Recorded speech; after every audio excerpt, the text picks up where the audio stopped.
Hello guys, welcome to Pika Fiction. So in this video, we will see what if Ash returned to Kalos as the world monarch and Serena proposed to him on stage. If you enjoy these kinds of stories, don't forget to show us some love by hitting the like button and subscribing to the channel. Your support means the world to us. Now, let's start the story. Chapter 1, The Monarch and the Queen. The air in Kalos tasted of sunlight and ambition. It was a flavor Ash Ketchum had almost forgotten, a distinct blend of blooming flowers from the rooftop gardens of Lumio City and the faint, metallic tang of innovation that seemed to hum from the very cobblestones. He stood on the tarmac, the whine of the private jet's engine spooling down behind him, a simple black and red jacket over a dark shirt, his hands tucked into his pockets. Pikachu was a familiar, warm weight on his shoulder, little black-tipped ears twitching, taking in the scene with an air of professional curiosity. The welcoming committee was small, discreet, just as he'd requested. A few stern-faced officials from the Kalos League, their suits immaculate, their smiles tight. They saw the title, not the man.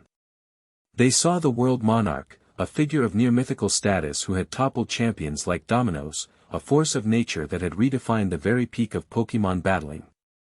They bowed, they offered platitudes, their words polished and empty.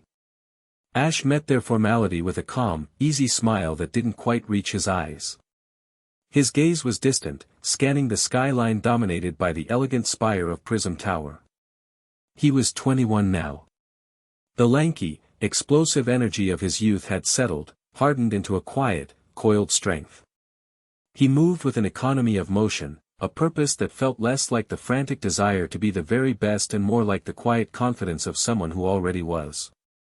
His presence filled the space around him not with noise, but with a palpable gravity. People leaned in when he spoke, not because he was loud, but because his soft-spoken words carried the weight of 1,000 battles won. Monarch Ketchum, on behalf of the Kalos Pokémon League, we welcome you, the lead official said, his voice resonating with practiced importance. Champion Diantha extends her apologies. She is making final preparations for this evening's exhibition and will greet you personally at the stadium. That's fine, Ash said, his voice a low, pleasant baritone. It still held its warmth, but the frantic, high-pitched edge was long gone. Thank her for me. I'm looking forward to it. His eyes drifted past the officials, finding two figures standing just beyond the security cordon. His smile, for the first time, became genuine, crinkling the corners of his eyes, which held a depth they hadn't before. Clement's hair was still an indomitable blonde explosion, but he stood taller, his shoulders broader. He'd swapped his familiar blue jumpsuit for a stylish lab coat over a button-down shirt, a pair of sophisticated-looking digital specs pushed up on his forehead. And beside him, Bonnie was no longer the tiny, boisterous child clutching a Deden. She was a teenager, on the cusp of her own journey, her familiar Tyrantrum-themed bag replaced with a sleek trainer's satchel. Deden was perched on her shoulder, a mirror to Pikachu on Ash's. The officials followed his gaze, a flicker of confusion in their eyes. They had been instructed that the monarch's personal guests would be arriving separately. If you'll excuse me, Ash said, the statement not quite a question.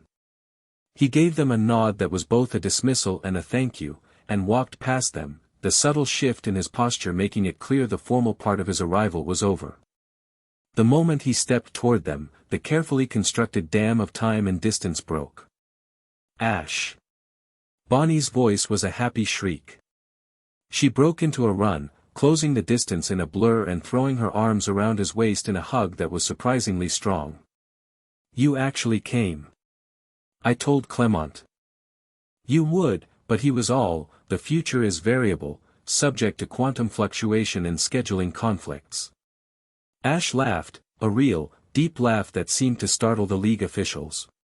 He returned the hug, ruffling her hair. Wouldn't miss it for the world, Bonnie. It's good to see you. You've gotten so tall. I'm a provisional trainer now, she declared, pulling back, her eyes sparkling with the same fierce light they always had. I'm challenging the Silage Gym next week. I have no doubt you'll ace it, he said, his gaze shifting to her brother. Clement approached, his smile a mixture of relief, pride, and a touch of his old nervous energy. Ash. It's truly wonderful to see you. He extended a hand, but Ash ignored it, pulling him into a firm, one-armed embrace. You too, Clement. How's the gym? And the inventing? The gym is running more efficiently than ever, thanks to a fully automated Pokémon rotation and nutrient delivery system I developed, Clement said, his face lighting up as he fell into his element. And as for inventing, the future is now. I've been working on a device that attempts to map and quantify non-standard energy signatures. Things outside the spectrum of normal Pokémon abilities, like Mega Evolution, Z-moves, and other phenomena. He tapped the strange, wrist-mounted device he was tinkering with. It looked like a complicated watch with a dark, circular screen. It's still in the proto, he means it's for weird stuff, Bonnie interjected, rolling her eyes. He's been pointing it at everything. He tried to get a reading on my homework yesterday. Pikachu chirped, leaping from Ash's shoulder to Clement's, nuzzling his cheek with a crackle of affection. Deden scurried down Bonnie's arm to greet him, the two electric types chattering in a rapid-fire conversation of their own. It felt like coming home. For 4 years, Ash had been on a relentless climb. After Alola, he'd entered the World Coronation Series with a singular focus. He'd battled through the ranks, his name echoing from Galar to Sinnoh. He'd trained in the harshest mountains and the deepest seas, honing his skills, forging new bonds with his Pokémon, and deepening the ones he already had. He'd faced down Raihan's weather, BEA's martial arts, and finally, Leon's indomitable Charizard. The world had watched him rise, but few had seen the cost, the lonely nights in hotels, the constant pressure, the quiet moments of doubt he'd shared only with Pikachu. Now, standing here, with the Kalos sun on his face and his friends by his side, the title of Monarch felt like a heavy coat he could finally shrug off, if only for a little while. So, Clement said, adjusting his glasses as they began to walk toward a waiting car, the league officials scrambling to keep up. The itinerary says you're heading straight to the stadium for final prep. Ash's eyes found the soaring peak of Prism Tower again. He thought of another promise, one made on a different departure, years ago. A promise he had every intention of keeping. Change of plans, Ash said, his voice soft but firm. He looked at Clement. There's somewhere I need to go first. I was hoping you could give me a ride. Serena's performance studio was a testament to her success. It occupied the entire top floor of a chic building in Lumios Arts District, with floor-to-ceiling windows that offered a breathtaking panorama of the city. The space was open and airy, with polished wooden floors, a wall of mirrors, and state-of-the-art holographic projectors for practicing routines. Racks of vibrant costumes stood against one wall, and a table was littered with sketches, fabric swatches, and half-finished poffin recipes. It was a space that hummed with creative energy, every inch of it infused with her personality. She stood in the center of the room, her back to the door. Her honey-blonde hair, longer now, was tied back in a simple, elegant ponytail. She wore simple black leggings and a pale pink dance top, her focus absolute. Her partners, Delphox, Pancham, and Sylveon, moved around her in a fluid, synchronized dance. There was no music, only the soft padding of their feet on the wood and Serena's quiet, guiding words. A little more extension, Pancham, that's it. Delphox, hold that arc, perfect. Sylveon, feel the rhythm, let it carry you. She had become the undisputed Kalos queen 2 years ago, and she had never relinquished the title. Her performances were legendary, a breathtaking fusion of dance, Pokémon coordination, and raw, emotional storytelling. She didn't just perform, she connected. She made every single person in the audience feel the joy, the sorrow, the hope of her routines. She had found her own way to be the very best, and in doing so, had become a star in her own right. The chime of the private elevator arriving at her floor barely registered.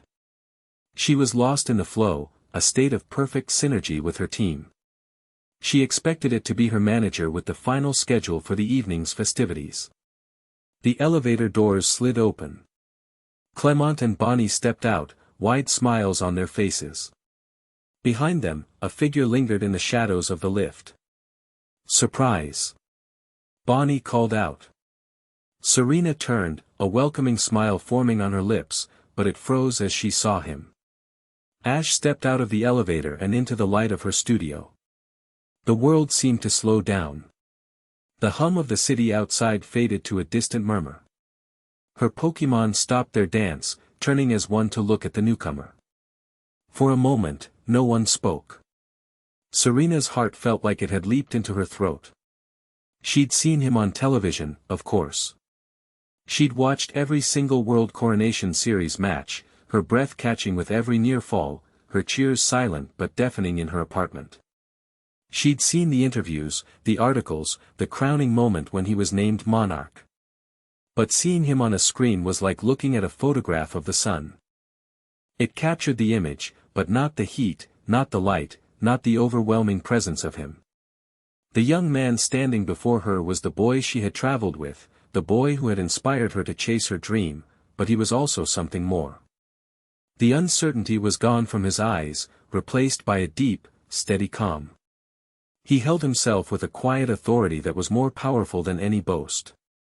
He looked at her, and in his gaze, she saw the same kindness, the same fire, but now it was tempered, focused, like a perfectly forged blade. "Ash," she breathed, the name a whisper. He gave her a small, almost shy smile. It was the most Ash-like expression she'd seen yet, and it broke the spell. "Hey, Serena. It's been a while."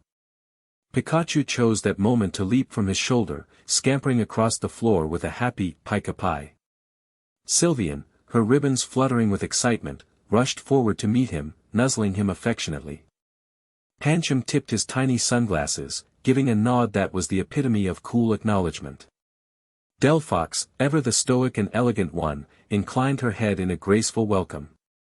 Serena felt a tear prick the corner of her eye, and she angrily blinked it away. She was the Kalos queen. She performed in front of tens of thousands of people without a flicker of nervousness. She would not fall apart now. She walked toward him, her steps measured, her composure absolute, even as her pulse hammered against her ribs. "You're the world monarch now," she said, her voice finding its even tone. "I should be calling you Monarch Ketchum." "Please don't," he replied, his smile widening. "I get enough of that from the stuffy suit guys. From you, it's just Ash." They stood a few feet apart, an invisible current crackling in the space between them. Years of shared history, of unspoken feelings, of a journey that had shaped both of their lives, hung in the air. Clement and Bonnie exchanged a look, and with the subtle social grace he'd acquired over the years, Clement cleared his throat. "Bonnie, why don't we go get some of those famous Lumio skelettes? I'm sure Ash and Serena have a lot to catch up on. But I wanna watch." Bonnie protested, before Clement gently but firmly steered her back toward the elevator, Deden waving a tiny paw from her bag. The elevator doors slid shut, leaving Ash and Serena alone in the vast, sunlit studio. The silence that followed was different. It wasn't awkward. It was full, heavy with everything that had been left unsaid. "Your studio is amazing," Ash said, finally breaking it, his eyes sweeping across the room. "You've really done it, Serena. You're the queen." He said it with a simple, profound respect that meant more to her than the roar of any crowd. "I had a good teacher," she replied, a soft smile playing on her lips. "Someone who taught me to never give up until the very end." His gaze met hers again. "I watched your final performance. The one where you won the crown. It was incredible. The way you and your Pokémon moved together, it was like you were all one being. It reminded me of," he trailed off, but she knew what he meant. It reminded him of his bond with Greninja. That was the thing that had always connected them, deeper than friendship. They both understood that inexplicable, perfect synergy with their partners. For him, it manifested as raw power and impossible speed. For her, it was breathtaking grace and emotional resonance. Two sides of the same beautiful coin. I learned that from you, too, she said softly. He took a step closer. The air felt charged, thick with static electricity. He was so close now she could see the flecks of gold in his dark brown eyes, the faint scar on his cheek she'd never noticed on TV. I'm sorry I didn't visit sooner, he said, his voice dropping lower. The tournament, it took everything. I had to see it through. I know, she said, and she did. She had understood his singular focus. It was the same focus she'd applied to her own dream. You don't have to apologize. I was cheering for you. The whole time. His hand lifted, as if he meant to touch her face, but he hesitated, his fingers curling slightly before he let it drop back to his side. It was a small gesture, but it spoke volumes. This was new territory for him. He could face down a Gigantamax Charizard without flinching, but this quiet moment, left him uncertain. She decided to close the distance herself. She reached out and gently took his hand.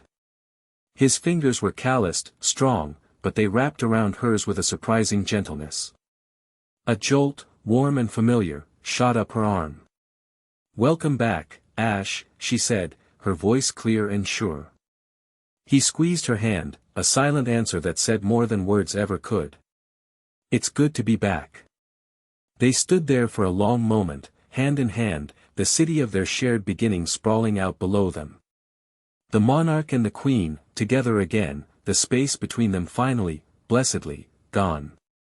The Lumiose Conference Stadium was a cauldron of sound and light. Every one of its 70,000 seats was filled, and the roar of the crowd was a physical force, pressing in from all sides.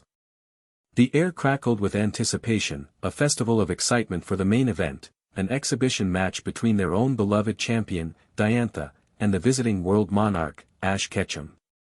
Down in the waiting tunnel, Ash was a pocket of calm in the storm. He stood with his back against the cool concrete wall, eyes closed, one hand resting on Pikachu's head, scratching behind his ears. He wasn't meditating, not in the traditional sense. He was listening. He was feeling the energy of the stadium, the collective excitement of the crowd, the thrum of the lights, the faint, nervous tremor of the ground beneath his feet. He was centering himself, letting the chaos wash over him without disturbing the deep well of stillness within. This was his ritual. In the past, he would have been bouncing on the balls of his feet, vibrating with restless energy. Now, he gathered that energy, contained it, let it build into a reservoir of focused power he could draw on at will. The door to the tunnel hissed open and Diantha entered, looking every bit the movie star and champion she was. She wore a confident smile, her grace effortless. Her Gardevoir floated silently at her side, its enigmatic pink eyes fixed on Ash. Nervous, Monarch? Diantha asked, her tone light and playful, but with an underlying edge of genuine competition. She was a champion. She didn't roll over for anyone, title or no title. Ash opened his eyes. They were clear, sharp, and utterly focused. Ready, he corrected her with a small smile. It's an honor, champion. The honor is all mine, she replied. It's not every day one gets to test their mettle against the man who beat Leon. But don't think for a second I'll make it easy on you. This is my stage. I wouldn't expect you to, Ash said. His gaze flickered to Gardevoir, then back to her. One-on-one. Let's give them a proper show, Diantha said, a glint in her eye. Full 6-on-6. But we both know how this will likely end. Her meaning was clear. It would come down to her ace against his. Gardevoir against Pikachu. Ash simply nodded, a silent agreement. Pikachu's ears flattened slightly, a low Pika, rumbling in his chest. He was ready, too. In the VIP box high above the field, Serena sat beside Clement and Bonnie. She felt a nervous flutter in her stomach that was entirely different from her own pre-performance jitters. This was the first time she would see him battle in person as the monarch. His heart rate is incredibly steady, Clement murmured, glancing at the complex readings on his wrist device. He'd modified it to passively scan ambient biometrics from a distance. Lower than a resting Snorlax. It's physiologically fascinating. The level of focus required to maintain such a state amidst this much stimuli he's gonna win. Bonnie declared, pumping a fist in the air. Diantha's amazing, but he's Ash. Serena smiled. Bonnie's simple, unwavering faith was a beautiful thing. But Serena knew it was more complex than that. Diantha was a master strategist, her bond with her Gardevoir was legendary. This would be a battle of titans. The announcer's voice boomed through the stadium, and the crowd's roar intensified. Diantha walked out onto the field to a hero's welcome. Then, it was Ash's turn. And his opponent. The man who conquered the world. The reigning world monarch, from Pallet Town. Ash Ketchum. Ash walked into the light, and the roar was deafening. He gave a simple wave to the crowd, his expression unchanged. He took his place on the challenger's side of the field, Pikachu hopping down from his shoulder to stand before him, cheeks sparking. The contrast between them was striking. Diantha, the picture of glamorous power. Ash, the image of understated, absolute competence. The battle that followed was a masterclass. It was not a brawl, it was a symphony of strategy. Ash's team was a blur of motion and power, each Pokémon a perfect extension of his will. His Surfetch disarmed Diantha's Hawlucha with a series of precise, targeted strikes. His Dracovish overwhelmed her Tyrantrum with the sheer, unpredictable ferocity of its Fishious Rend. His Gengar used its phantom mobility to phase in and out of reality, turning a battle against Diantha's Gourgeist into a bewildering shell game. He didn't just issue commands. He saw the whole field, the whole battle, 3 moves ahead. He used Diantha's own strategies against her, creating openings where none existed, turning her Pokémon strengths into weaknesses. He was a conductor, and his team was his orchestra. Diantha, for her part, was magnificent. She fought with poise and brilliance, pushing Ash at every turn, claiming victories of her own. Her Aurorus felled Gengar with a perfectly timed freeze-dry, and her Goodra outlasted Dracovish in a war of attrition. The crowd was on its feet, witnessing a battle for the ages. Finally, it came down to the last 2. As predicted. Ash stood with only Pikachu left. Diantha, with her formidable Gardevoir. It seems we've arrived at the inevitable conclusion, Diantha called across the field, a thrill in her voice. She touched the key stone on her choker. Let's give them a finale they'll never forget. Gardevoir, beyond evolution. Mega Evolve. A blinding torrent of light erupted from Gardevoir. Its form shifted, grew, its white dress expanding like a royal gown, its power skyrocketing. Mega Gardevoir floated before them, an ethereal and terrifyingly powerful being. Ash didn't flinch. He just looked down at his partner. You ready, buddy? Pikachu. Pikachu's cry was a bolt of lightning, his body crackling with immense power. He wasn't just an electric mouse. He was the partner of the world monarch, a Pokémon who had faced down gods and legends and had never, ever backed down. Gardevoir, Moonblast. Diantha commanded. A colossal sphere of blinding pink energy formed above Mega Gardevoir and hurtled toward Pikachu. It was a move that could level a building. Meet it head-on. Electroweb, Ash said, his voice calm. Pikachu leaped into the air, spinning, and unleashed a net of golden electricity. But this was no ordinary Electroweb. It was dense, intricate, woven with an impossible level of control. It didn't stop the Moonblast. It enveloped it. The massive sphere of fairy energy was caught in the electric lattice, its momentum slowed, its form distorted. Now, spin it. Ash commanded. With a powerful heave, Pikachu used the Electroweb to swing the captured Moonblast around, a captive star on an electric leash, and flung it back toward Mega Gardevoir. The crowd gasped. Diantha's eyes widened in disbelief. She'd never seen a Pokémon manipulate an opponent's attack with such audacious precision. "Dodge it and use Shadow Ball," she ordered. Mega Gardevoir glided aside, the stolen Moonblast detonating against the stadium wall in a shower of light. A sphere of ghostly energy formed in its hands and shot toward Pikachu. "Iron Tail, slice it," Ash said, his tone conversational. Pikachu's tail hardened into a metallic sheen. He met the Shadow Ball not with a block, but with a sharp, vertical chop. The ghostly energy sphere split cleanly in two, dissipating harmlessly on either side of him. It was a display of control that was simply breathtaking. This was the power of the Monarch. Not just overwhelming force, but impossible skill. The perfect, unspoken synchronization between trainer and Pokémon. High in his box, Clement's wrist device suddenly flashed red, emitting a single, urgent beep. He looked down at the screen. The energy readings were going haywire, but not in a way he recognized. It wasn't the clear, vibrant spike of Mega Evolution. It was a dip. A void. For a split second, a graph on the tiny screen showed a reading that plunged below zero. A negative energy signature. "What in the world?" he muttered, tapping the screen.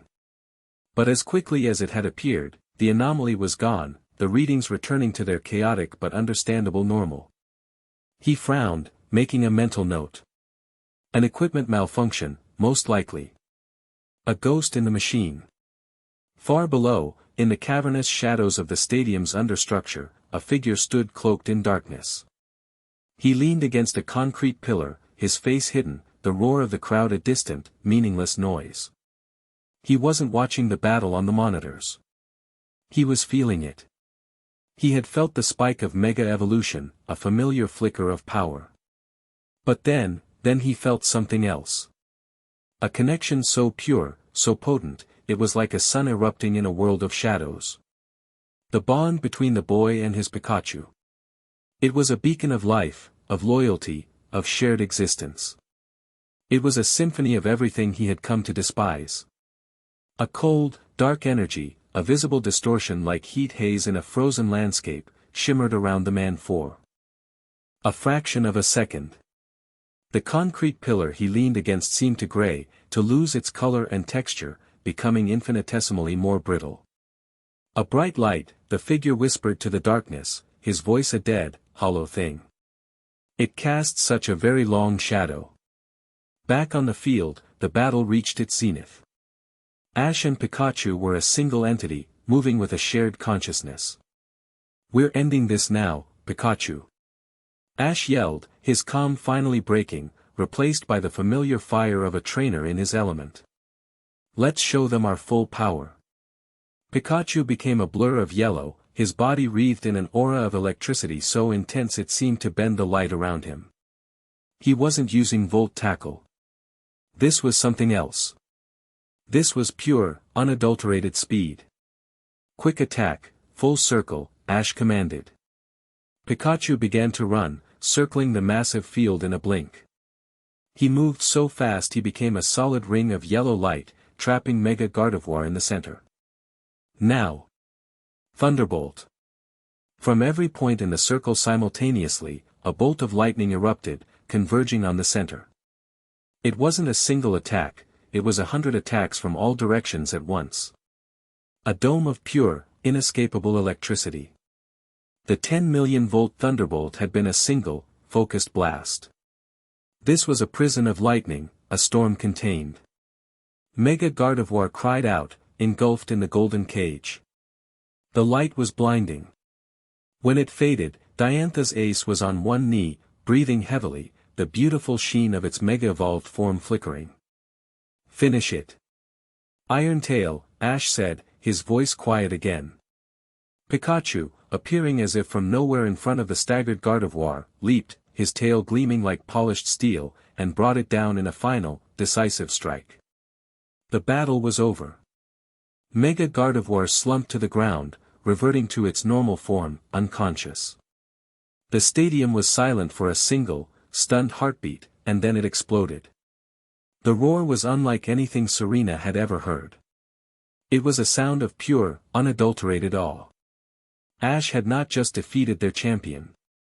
He had put on a display of battling that had fundamentally changed everyone's understanding of what was possible. The referee raised his flag. Gardevoir is unable to battle. The winner is Pikachu, which means the victory goes to the world monarch, Ash Ketchum. Ash walked onto the field, his jacket billowing slightly behind him. He knelt beside Pikachu, who leaped into his arms, and they shared a brief, quiet moment of victory. Then he stood, and with Diantha, he waved to the cheering masses. He accepted the ceremonial trophy, his smile genuine but humble. He spoke into the microphone, his voice carrying across the stadium. "Thank you, Lumio City. And thank you, Champion Diantha, for an incredible battle. It's an honor to be back in the Kalos region, a place that gave me so much, and taught me so much." His eyes, as if by instinct, scanned the VIP boxes until they found Serena's. He held her gaze for a split second, a silent acknowledgement that she was part of that. And in that moment, something inside Serena clicked into place. She saw him standing there, bathed in the adulation of the world, yet his eyes had sought her out. She saw the boy she'd met in Santalon Forest and the man who had just conquered a champion standing as one. She thought of their journey, of his unwavering support for her dream, of the promise she'd made to him when she left, that she would become a more attractive woman for him. She had done it. She had become a queen. But it was never about attracting him. It was about being worthy of standing by his side. She thought of his hesitance in her studio, his uncertainty in the face of a quiet, personal moment. He could command armies of Pokémon and face down legends, but his own heart was a territory he was still learning to navigate. He was a monarch in the world of battling, but in this, he needed a guide. He needed a partner. He needed someone to close the distance. Never give up until the very end. Her own advice, a mantra she'd learned from him, echoed in her mind. Her heart hammered against her ribs, but it wasn't with fear. It was with absolute, terrifying clarity. This was the moment. Not in private, not in a letter, not a whispered confession. Their journey had been public, a spectacle of growth and friendship witnessed by Clement and Bonnie. Their reunion was destined for this stage. It had to be a statement as bold and as public as his title. Without a second thought, she stood up. "Serena, what are you doing?" Clement asked, startled. She didn't answer. She walked past him, her steps sure and steady. She bypassed the guards at the exit of the VIP box with a look of such authority they simply stepped aside. She was the Kalos queen. She moved through the corridors of the stadium, a woman on a mission, her mind a sea of calm focus. She found the entrance to the field, the same one Ash had walked through minutes before. A security chief moved to block her way. "Ma'am, you can't go out there." Serena looked at him, and her performer's charisma ignited. It was the same energy she used to capture the hearts of thousands, but now it was focused on a single point. "Yes, I can," she said, her voice ringing with a power he couldn't deny. She walked past him, and he didn't dare to stop her. She stepped out into the light. A murmur rippled through the crowd. The Kalos queen was walking onto the field. The cameras, which had been focused on Ash, swiveled to her. Ash turned, his victory speech cut short, a look of pure surprise on his face. He saw her walking toward him, her expression one of serene determination, and the whole world seemed to fade away. It was just the two of them, standing on a field of green under a universe of lights. She stopped a few feet in front of him. A stadium official nervously tried to hand her a microphone, but she waved it away. She didn't need it. She pitched her voice, using the techniques she'd learned as a performer, and her words carried with startling clarity into the sudden, intense silence of the stadium. "Ash Ketchum," she began, her voice not wavering. "When I first met you, I was lost. I didn't have a dream. I was just running away. You showed me what it means to have a passion. You and Pikachu, the way you fight for your dreams, you taught me to find my own." She took a breath, her eyes locked on his. "We traveled all across Kalos together. I watched you win, and I watched you lose. I watched you fall, and I watched you get back up, every single time. You never gave up.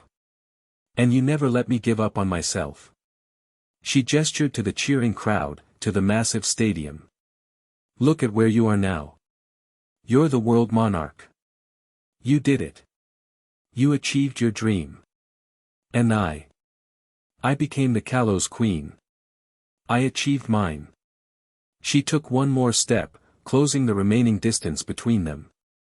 She reached into the small pocket of her dress, her fingers closing around a small, velvet box she had been carrying for 6 months, waiting for a moment that felt right.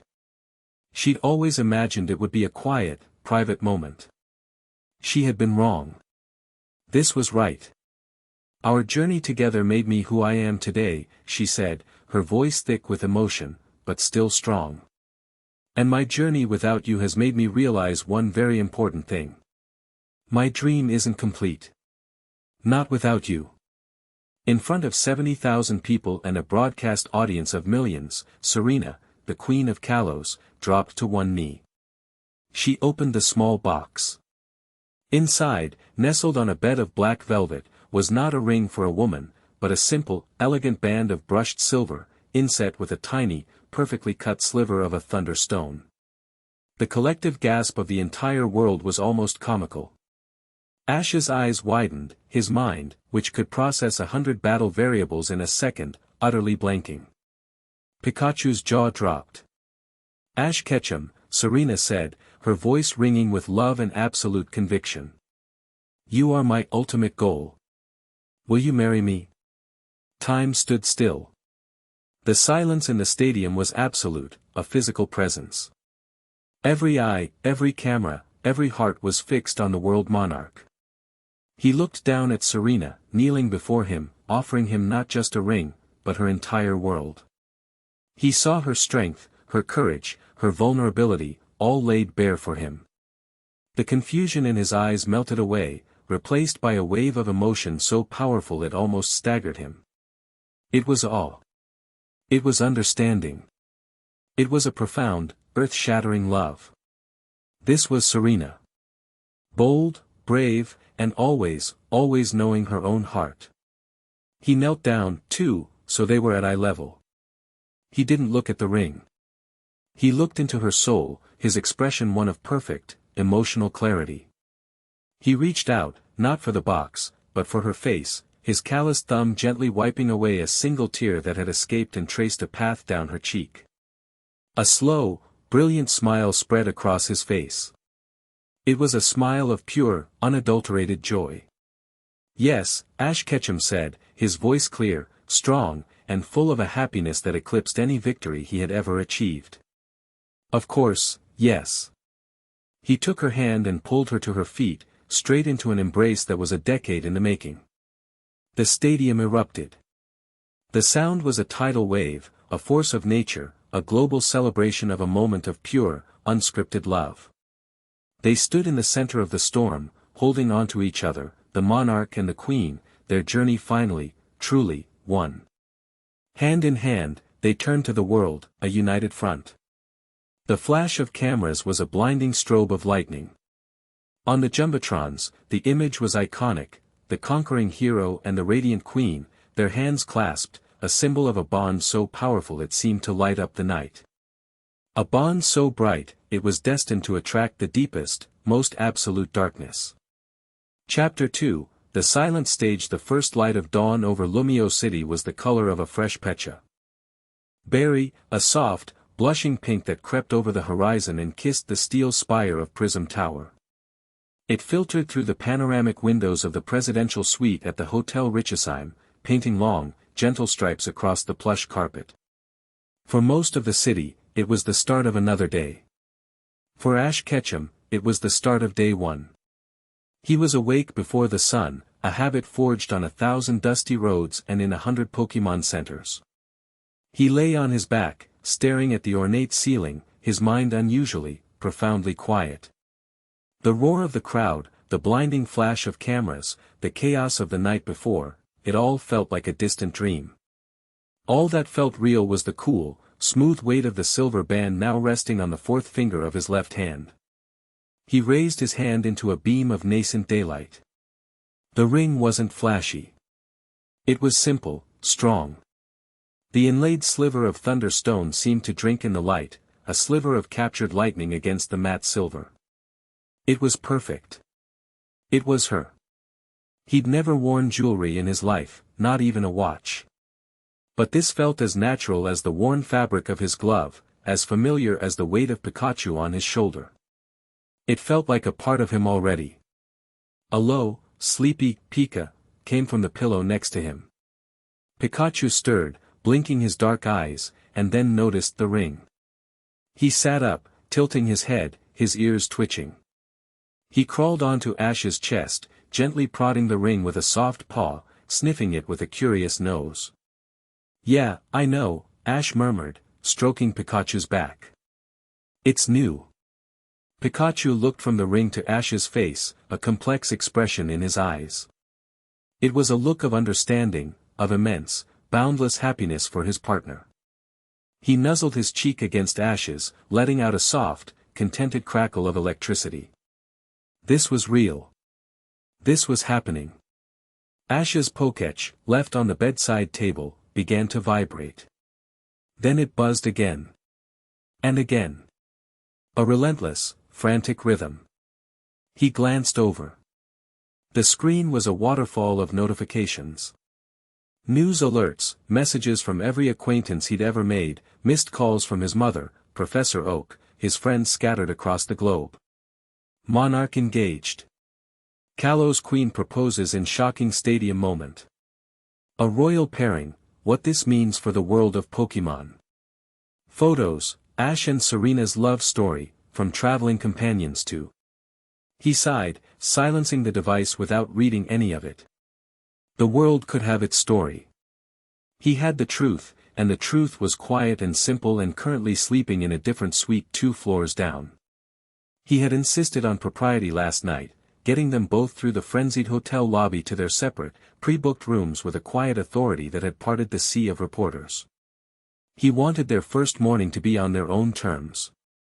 He swung his legs out of bed, the events of the night replaying not as a chaotic blur, but as a series of crystal-clear moments. The look of sheer terror and determination on Serena's face as she knelt. The impossible weight of the world's silence. The feel of her hand in his.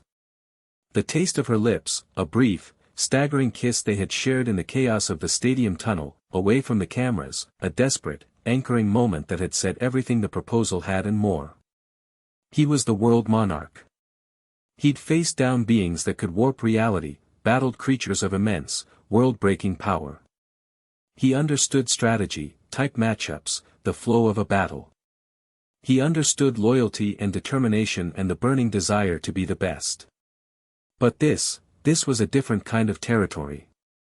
It was vast and uncharted, and for the first time in a long time, he felt a tremor of something that wasn't battle anticipation. It was a profound, thrilling vulnerability. He pulled on a fresh pair of jeans and a simple gray t-shirt, the ring on his hand catching the light as he moved. He looked at his reflection in the dark glass of the window. It was just him. Just Ash. The titles, the victories, they were a part of his story, but they weren't the whole book. Serena had seen that. She had knelt before Ash Ketchum from Pallet Town, not the Monarch. He grabbed a spare key card from the desk and walked to the door. Pikachu, fully awake and sensing his intent, leaped onto his shoulder. "Let's go see her," Ash said softly. Serena's suite was a mirror of his, but it felt entirely different. It was already filled with her presence. A sketchbook lay open on the coffee table, a half-finished charcoal drawing of Sylvian's ribbons. Her performance case rested by the wall, covered in travel stickers from across Kalos. The air smelled faintly of her perfume, a light, sweet scent like spring blossoms. She was standing by the window, wrapped in a plush hotel robe, a mug of tea steaming in her hands.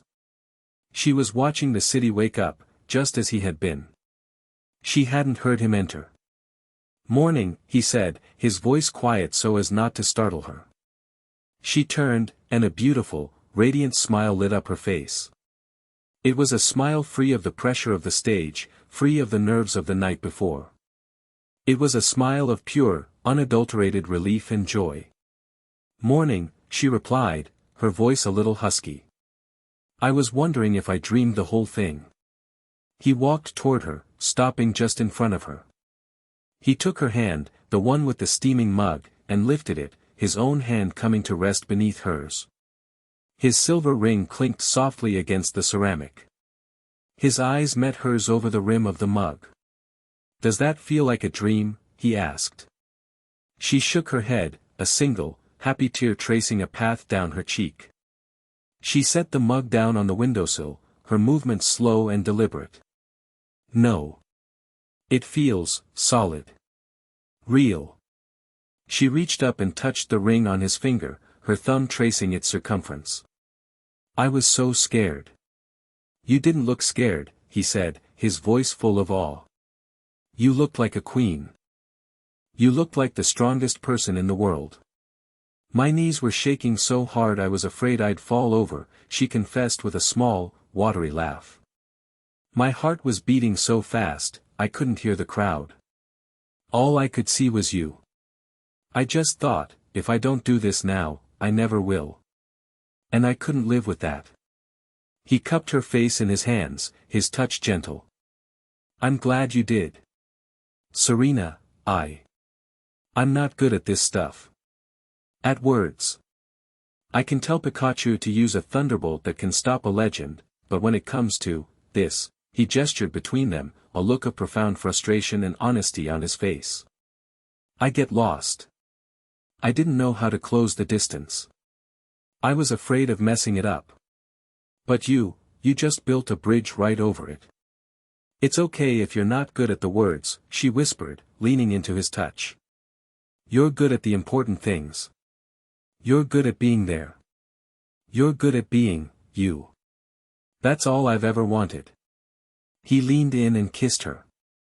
It wasn't like the frantic, stolen kiss in the tunnel. This was slow, deep, and deliberate. It was a conversation without words, a promise given and received. It was the quiet confirmation of everything that had happened and everything that was to come.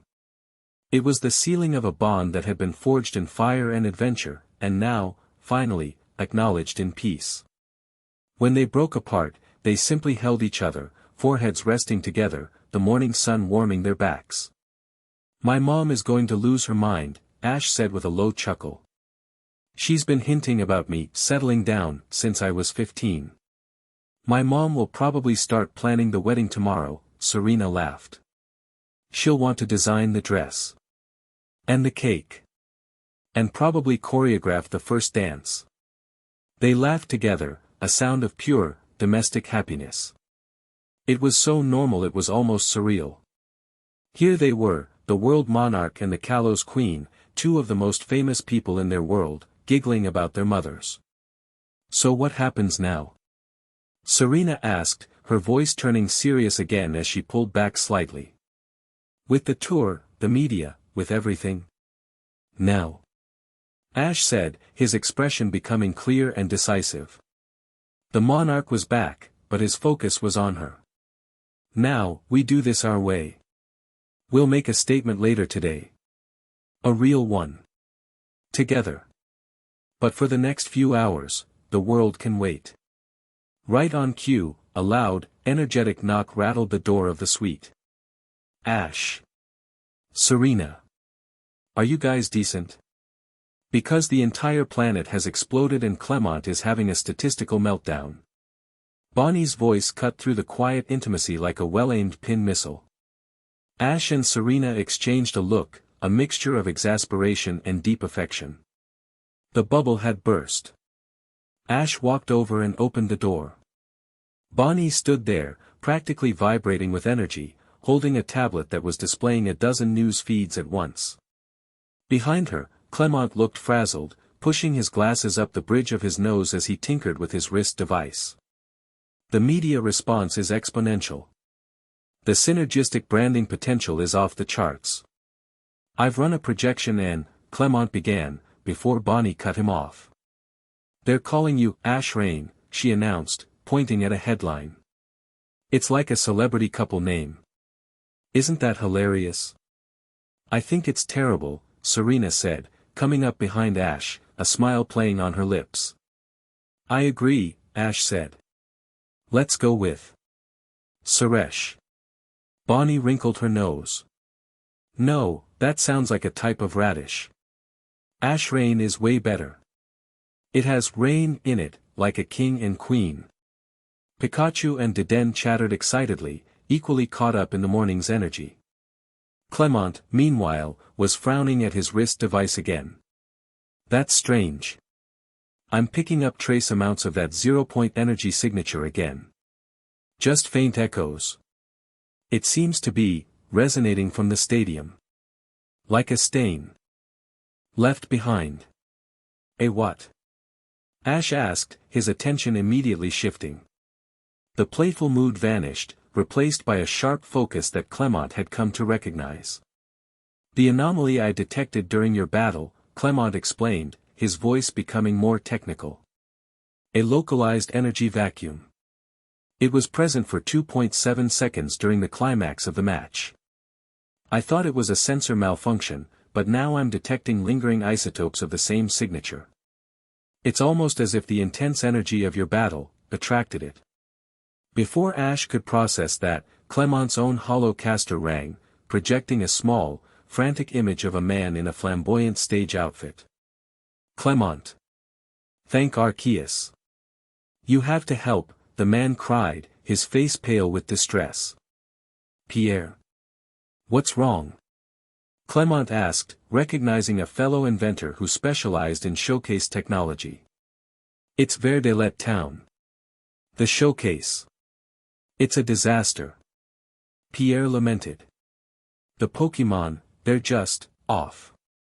The performers can't connect with them. The spirit, the fire, it's gone. It's like they're all empty. We had to cancel the whole event. It's the strangest, most heartbreaking thing I've ever seen. A cold dread, sharp and sudden, cut through Ash. He shared a look with Serena. Her eyes were wide with alarm. Performers can't connect with them. The spirit is gone. This wasn't just a technical problem. It was an attack on the very heart of what Serena did. Where is Verdelet town? Ash asked, his voice low and serious. It's a small town about an hour's ride from here, Clement said, ending the call. They're known for their beautiful outdoor stages and their exceptionally spirited performers. Ash's mind moved with lightning speed, connecting the dots. The strange energy reading at the peak of his battle. A moment of intense, positive connection. And now, an incident where the connection between performers and their Pokémon has been erased. He didn't wait for a consensus. He didn't consider calling the league. His instincts, honed over years of stumbling into world-ending plots, were screaming at him. Clement, you're driving, he said, his tone leaving no room for argument. He looked at Serena, his eyes full of a new, fierce protectiveness. Your world is under attack. We're going. I'm coming with you, she said instantly. It wasn't a question. Her jaw was set, her earlier joy replaced by a steely resolve. Someone was hurting Pokémon and breaking the bond she held so sacred. This was personal. We're all going. Bonnie declared, pumping her fist. Ash nodded. Let's move. The quiet, personal morning was over. The Monarch and the Queen had their first mission. Verdelet town was supposed to be a jewel box of color and sound. Nestled in a lush valley, it was famous for its gardens, its winding, flower-lined streets, and the constant, happy music of performers practicing in its many parks. Today, it was silent. The silence was the first thing they noticed. It was heavy, unnatural. The streets were not empty, but the people on them moved with a strange listlessness. There were no children chasing each other, no street musicians, no trainers calling out to their Pokémon. The vibrant colors of the town seemed faded, as if a layer of gray dust had settled over everything. Clement parked their car near the town's central plaza, the site of the main showcase stage. It was a beautiful amphitheater, carved from white stone and wreathed in ivy, but today it felt like a tomb. A small crowd of performers and officials were gathered nearby, their postures slumped in defeat, their voices hushed and miserable. As Ash, Serena, and the others stepped out of the car, the change in atmosphere was palpable. It wasn't just quiet. There was a feeling in the air, a subtle pressure, a profound lack of something essential. It was like walking into a room where the oxygen was thin. Serena felt it most acutely. She drew a sharp breath, a hand going to her chest. "What is this feeling?" she whispered. It was an oppressive blanket of apathy, a spiritual deadness that made her own vibrant emotions feel muted and distant. Ash felt it too, but for him, it was a more active sensation. Through his aura, he could perceive the emotional state of people and Pokémon. Here, it was like listening to a symphony where half the instruments had gone silent. He could feel the threads of connection that should have been shimmering in the air between trainers and their partners, but they were dull, frayed, and in some cases, completely severed. It was a chilling, draining emptiness. "Clement, your device," Ash said, his voice tight. Clement was already looking at his wrist. The screen was no longer showing faint traces. It was glowing a steady, ominous crimson. "It's here. A concentrated field of zero-point energy. It's stable. It's saturating the entire area." A young woman in a sequined performance outfit saw them approaching and her eyes, red-rimmed from crying, widened in recognition. It's the Kalos Queen. And the Monarch." The small crowd turned, a flicker of hope in their weary faces. They swarmed Serena, their words a torrent of despair. "Queen Serena, you have to help us. It's my Furfrou, she won't even look at me. We were supposed to debut our new routine today. My Smeargle, he just dropped his brush. He won't paint. He just sits there." A young man held up his Aromatus, a Pokémon that should have been exuding a delightful fragrance. The air around it was completely neutral. "There's no scent," he said, his voice breaking. "It's like the joy has been scooped out of her." Serena moved among them, her heart aching. She knelt down, looking at the Furfrou in its trainer's arms. The Pokémon was beautifully groomed, its fur styled in an elegant cut, but its eyes were vacant. They held none of the intelligence or personality that was characteristic of the breed. Serena reached out a hand, and the Furfrou didn't even flinch. It just stared into space, a living doll. This was a violation. A desecration of the sacred bond she cherished above all else. A cold anger, pure and sharp, cut through the fog of apathy. Ash, meanwhile, moved to the edge of the crowd, his eyes scanning the area. This wasn't a natural phenomenon. This was an attack. Deliberate. Targeted. He closed his eyes, pushing past the surface-level despair of the trainers and focusing his aura, trying to find the source of the draining emptiness. It was like trying to find a black hole in the dead of night. It wasn't a presence, it was an absence. A void that was actively pulling, drinking in the light, the emotion, the life around it. But it had a center. A focal point. He could feel it. A subtle, tugging sensation, like a cold undertow in a warm sea.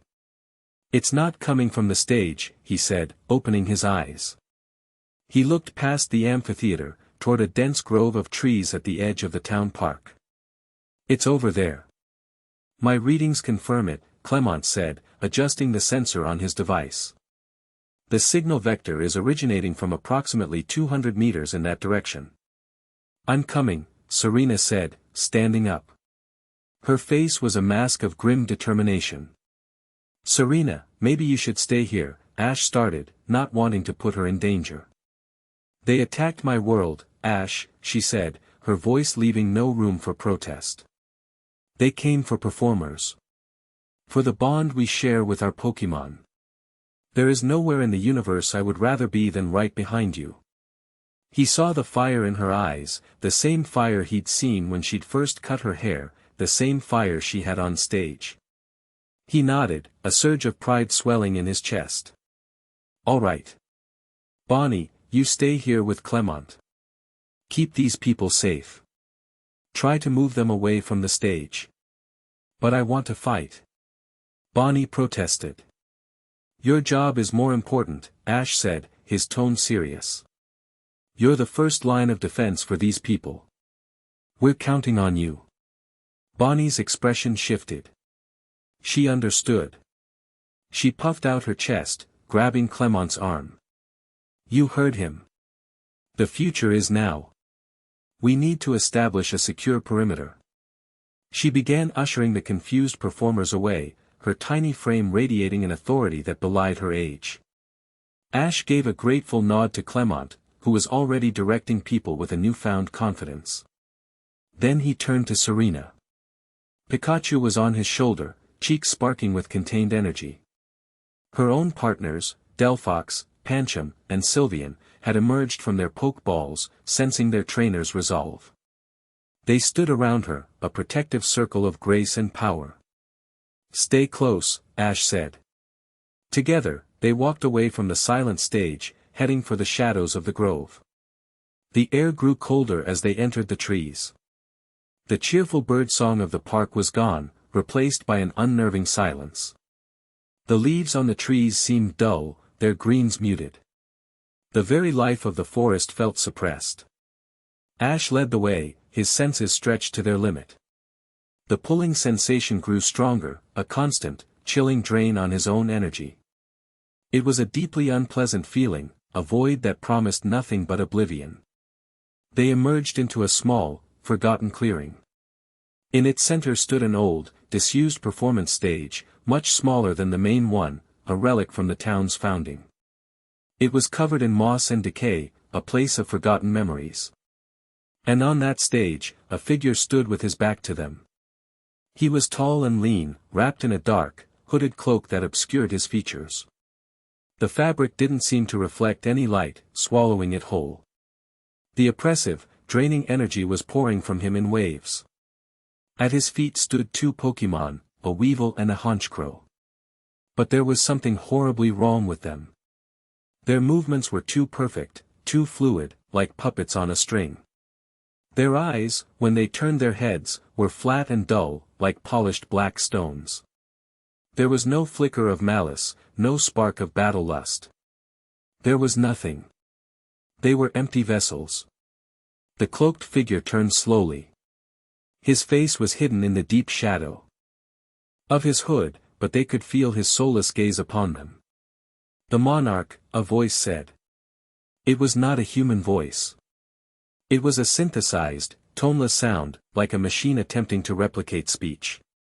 It held no inflection, no emotion, no life. And the Queen. You have come. Your light is loud. Who are you? Ash demanded, stepping in front of Serena. What did you do to this town? I offered it a gift, the synthesized voice replied. The gift of peace. The gift of silence. The chaos of emotion, the pain of attachment, the agony of hope. I have quieted it. You call this peace? Serena cried out, her voice ringing with outrage. You've stolen their joy. You've broken their hearts. A heart that does not feel cannot be broken, the figure stated, as if it were a simple, undeniable truth. A bond that does not exist cannot be severed. Loss is the universe's only constant. We simply offer an alternative. Nothingness. Ash felt a chill run down his spine that had nothing to do with the cold air. This wasn't a lust for power.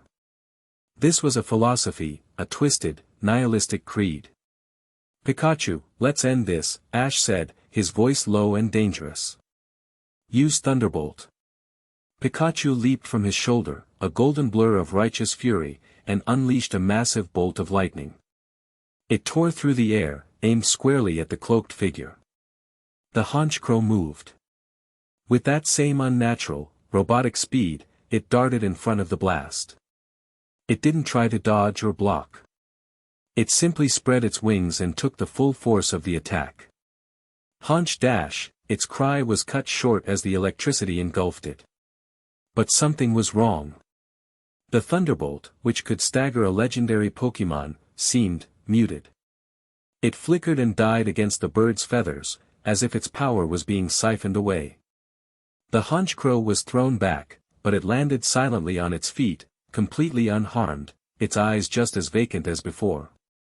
It hadn't absorbed the attack, it had nullified it. "Our purpose is to sever the tethers," the synthesized voice droned. "Your energy is meaningless here." "Then we'll do this the old-fashioned way," Ash growled. "Pikachu, quick attack." "Weevil. Night Slash," the figure commanded. Pikachu shot forward, a yellow streak. The Weevil moved to intercept him, a blur of black and red. Its claws extended, glowing with a dark energy. But as it slashed, the energy wasn't just a cutting force. Ash felt it through his bond with Pikachu, a wave of pure despair, a suggestion of utter futility. It was an attack on the mind as much as the body. "Don't let it touch you," Ash yelled. "Iron Tail, block it." Pikachu spun, his tail glowing, and parried the strike. The clang of metal against dark energy was a discordant, jarring sound. But even the blocked attack sent a ripple of coldness through Pikachu, a flicker of doubt. Serena watched, her heart pounding. She could feel it too, a psychic backlash from the Weevil's attack. A wave of hopelessness washed over her. What's the point? You can't win. Nothing matters. She shook her head, forcing the thought away. She looked at her Pokémon. Pancham had his fists raised, but he looked hesitant. Sylveon's ribbons were drooping slightly. Delphox stood firm, but the flame on her branch seemed to burn a little less brightly. This enemy didn't just battle. It demoralized. "We have to help him," she said. "Delphox, use mystical fire." Delphox unleashed a swirling vortex of incandescent flames toward the honchcrow. But like the thunderbolt, the attack seemed to lose its potency as it neared its target. The flames, which carried a secondary effect of lowering a target's special attack, seemed to have their own special properties stripped away before they even made contact. The honchcrow was singed, but the fundamental power of the move had been bled dry. "It's feeding on the energy of the attacks," Clement's voice suddenly crackled from Ash's Pokédex.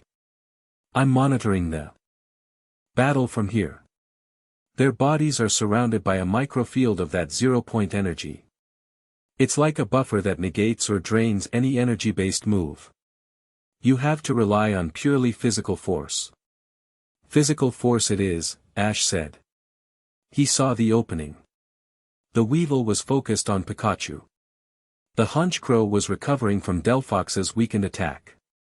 "Pikachu, get in close. Don't use any electricity. Just use your speed." Pikachu understood.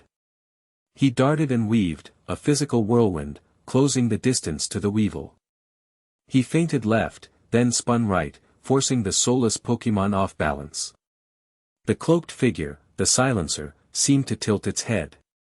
Predictable. Its honchcrow suddenly let out a cry. It wasn't an attack, but a wave of soundless, oppressive energy. The world seemed to go gray. Serena gasped, stumbling back. The feeling of hopelessness intensified tenfold. It was a debilitating wave of pure apathy. Why fight? It's so much easier to give up. Just be quiet. Just be still. Pancham lowered his fists. Sylveon whimpered, her ribbons falling limp. Even Delphox wavered. Pikachu faltered in his attack, his movements becoming sluggish. The will to fight was being drained out of him. The Weevil's claws glowed again, preparing for a final, decisive strike. "No." Ash's voice cut through the gray fog like a beacon. He poured his own energy, his own unwavering will, through his bond with Pikachu. He didn't shout commands. He sent feelings. Memories. The joy of 100 victories. The warmth of their friendship. The image of Serena's smile. He sent pure, undiluted life. Stay with me, buddy, he roared, his voice a raw, physical force. The gray fog around Pikachu receded, burned away by the sheer power of Ash's spirit. Pikachu's eyes, which had started to dull, flashed with renewed fire. He shook his head, a defiant cry tearing from his throat, and met the Weevil's knight not with an iron tail, but with his own body, twisting at the last second so the blow glanced off his side. He absorbed the pain and used the momentum to spin, his tail already glowing. Now! Ash yelled. With a final, explosive burst of strength, Pikachu slammed his iron tail into the Weevil's chest.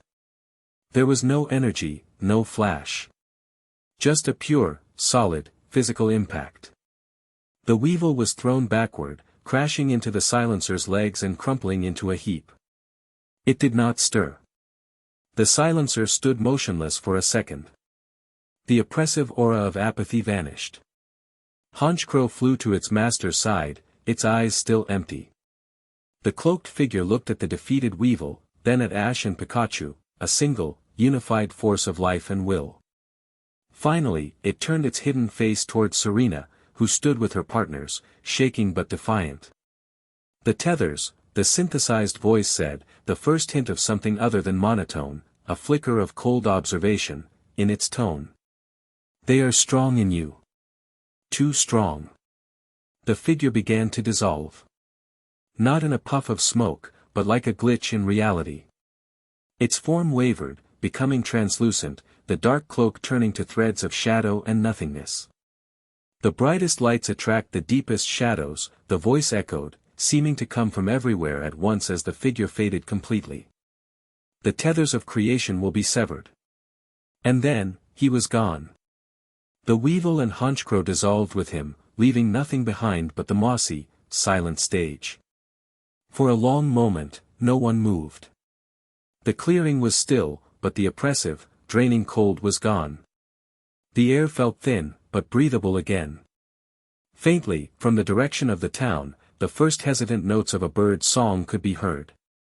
Ash rushed to Pikachu's side, scooping him up. You alright, buddy?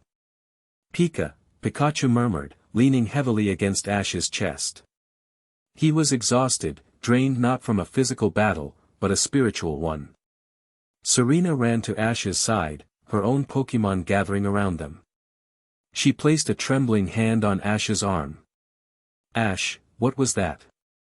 He looked at the empty stage, a grim expression on his face. He thought of the cryptic warning. The tethers of creation will be severed. Tethers. Bonds. I don't know, he said, his voice heavy. But I think this is just the beginning. He held Pikachu closer, and Serena wrapped her arms around both of them, a silent circle of support. They stood together in the quiet, wounded grove, the joy of their engagement already overshadowed by the first chill of a vast and terrifying threat. The silent stage was no longer empty. It was now filled with a question, and a warning. Their light, their love, had been seen. And the shadows were coming for it. Chapter 3, An Alliance of Flame and Shadow. The Lumiose gym felt less like a battlefield and more like a high-tech command center. Clement, in his element, had transformed his home turf into the nerve center of their fledgling investigation. Schematics of the zero-point energy signature flickered on massive holographic screens. Data streams from weather balloons he'd launched over Verdelet town scrolled down one wall. The familiar, cheerful vibe of the gym was gone, replaced by the tense, humming atmosphere of a war room. Ash stood before the main screen, his arms crossed, staring at the swirling, chaotic representation of the energy Clement had recorded. It was a vortex of black and purple, a visual depiction of the draining emptiness he had felt in his soul. It had been 2 days since the incident in Verdelet town. The performers and their Pokémon were slowly recovering, the oppressive spiritual fog lifting like a morning mist, but a deep, resonant fear remained. The attack had been too strange, too targeted. News of the Verdelet phenomenon had been carefully managed, officially blamed on a strange atmospheric condition caused by solar flares, a flimsy but plausible cover story cooked up by the Kalos League's PR team. But behind closed doors, panic was beginning to simmer. The proof of that panic arrived in the form of a sleek, black car that pulled up outside the Prism Tower. "She's here," Bonnie announced, peering out a window. She had taken on the role of lookout and intelligence officer with grim relish. And she brought a friend. Ash didn't need to ask who she was. He turned as the gym's main doors slid open. Champion Diantha strode in, her usual glamorous attire swapped for a sharp, practical black pantsuit. She looked less like a movie star and more like a head of state arriving at a crisis summit. Her garde-of-war floated silently behind her, its pink eyes scanning the room with an unnerving intelligence. But it was the man who followed her in that made Ash's posture stiffen. Alan. He looked much the same as Ash remembered, the black jacket, the dark, brooding intensity, the ever-present mega ring on his wrist. His Charizard was not with him, but its powerful presence seemed to linger around him like a heat shimmer. He had an air of pragmatic, weary competence, the look of a man who had seen too many strange things to be surprised by anything. His gaze met Ash's across the room, and there was no warmth in it, only a cool, professional assessment. "Monarch Ketchum," Diantha began, her voice crisp and authoritative. The playful honorifics of the stadium were gone. This was business. "My league has been trying to analyze the residual energy from Verdelet town. Our scientists are baffled. They say it defies the known laws of thermodynamics. Your friend, Mr. Clement, seems to have a better grasp on it than anyone. He was reluctant to share his findings with anyone but you." Clement, who had been nervously adjusting his glasses, stepped forward. "With all due respect, champion, this is an unprecedented energy signature. Releasing the raw data without context could cause a panic. I felt it was prudent to consult with Ash first, as he has direct, sensory experience with the phenomenon." "Sensory experience," Alan repeated, his voice a low baritone. It was the first time he had spoken, and the word dripped with skepticism. "You're saying you can feel this energy?" "I can," Ash said simply, turning his full attention to his former rival. There was a complicated history between them, a mixture of respect, rivalry, and the shared, painful memories of the Team Flare crisis. They weren't friends, but they weren't exactly enemies either. They were two sides of a coin, both driven, both immensely powerful, but with fundamentally different philosophies. "The Kalos League has a duty to protect its people," Diantha continued, stepping between them, a subtle move to reassert her authority. "We appreciate your assistance in Verdelet, but this is now a regional security matter. I need to know exactly what we are facing. Your report mentioned a cloaked individual and soulless Pokemon. These are extraordinary claims." "It's the truth," Serena said, stepping forward to stand beside Ash.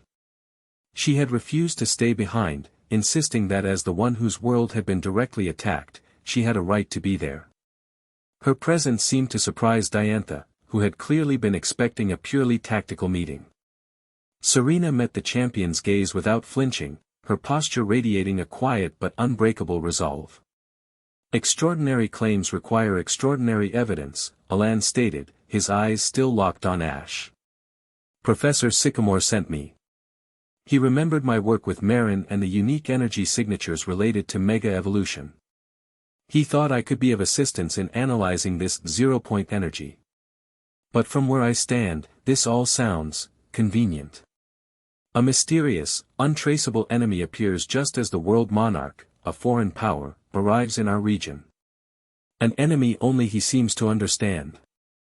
The implication was ugly, but clear.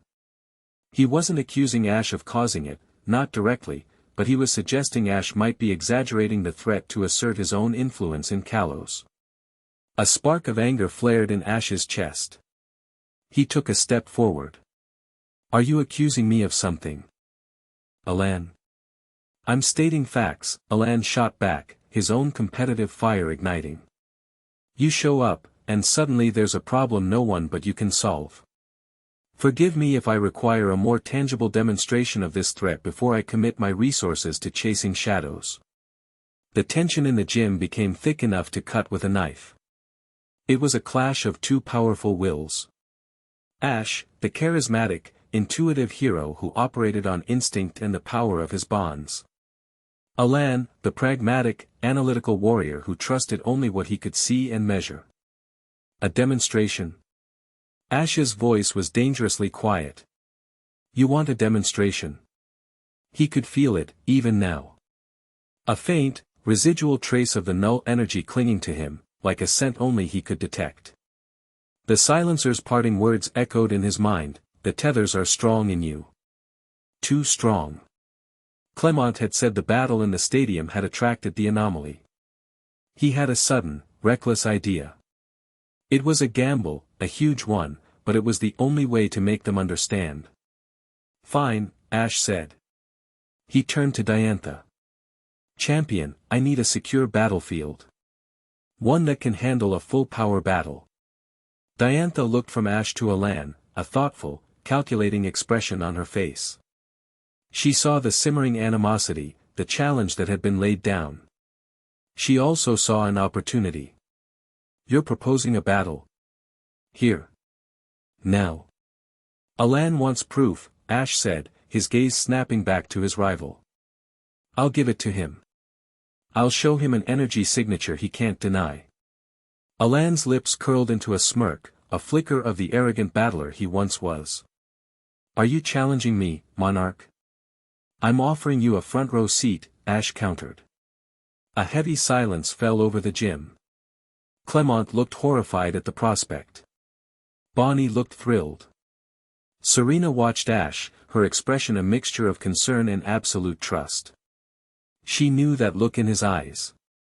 He wasn't being reckless. He had a plan. Diantha was the one to break the silence. A slow, knowing smile spread across her face. This was a language she understood perfectly. Power wasn't just about politics and meetings, it was about overwhelming force. She was a champion. She respected a decisive show of strength. Very well, she said, her voice ringing with authority. She turned to Alan. You wanted to verify the threat. This seems like the most direct method. Do you accept? Alan's smirk widened. He looked at Ash, a hungry fire in his eyes. It had been years since they had last faced each other in the Lumiose Conference Finals. The memory of that loss, Ash knew, still lingered. It would be my pleasure. He unclipped a poke ball from his belt, the polished surface gleaming in the gym's light. I assume you have a particular partner in mind for this demonstration. Ash didn't even look down at his belt. He didn't have to. The bond was a living thing, a thread of blue fire that connected them across space and time. He closed his eyes, and reached out with his mind. I need you. Miles away, in a quiet, misty river valley where he had been left to protect the natural order, a blue, frog-like Pokemon meditating under a waterfall suddenly stiffened. Its red eyes snapped open. It felt the call, a summons that was more than just a thought, it was a part of its own soul reaching out. Without a moment's hesitation, it became a blur of motion, water spraying in its wake as it shot off, a blue comet streaking through the forests of Kalos. Ash opened his eyes. A confident, almost feral grin touched his lips. He's on his way.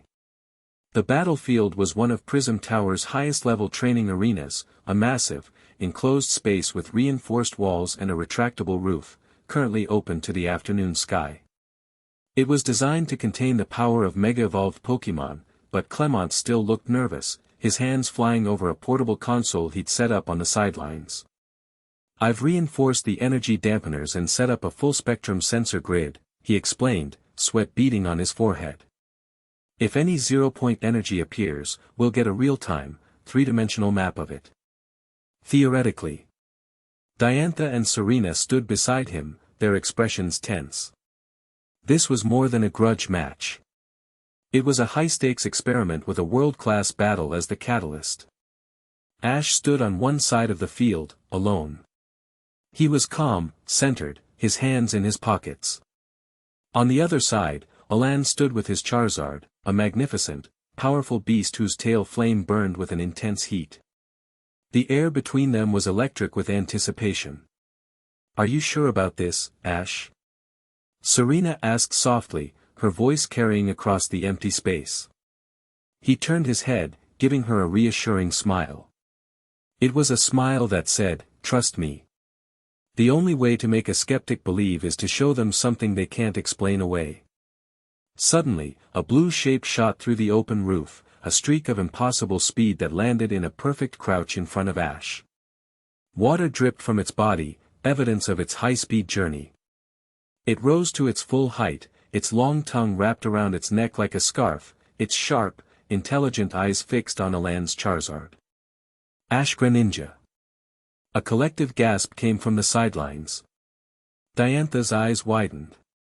She had only ever seen recordings of this phenomenon. Alan's smirk faded, replaced by a look of intense, focused seriousness. He remembered this Pokémon. He remembered the speed, the power, the unique bond that had pushed him to his absolute limit. "So, the rumors were true," Alan said, a grudging respect in his tone. "You can still do it." "Some bonds don't fade," Ash replied simply. He looked at his partner. No words were needed. Greninja gave a short, sharp nod. They were ready.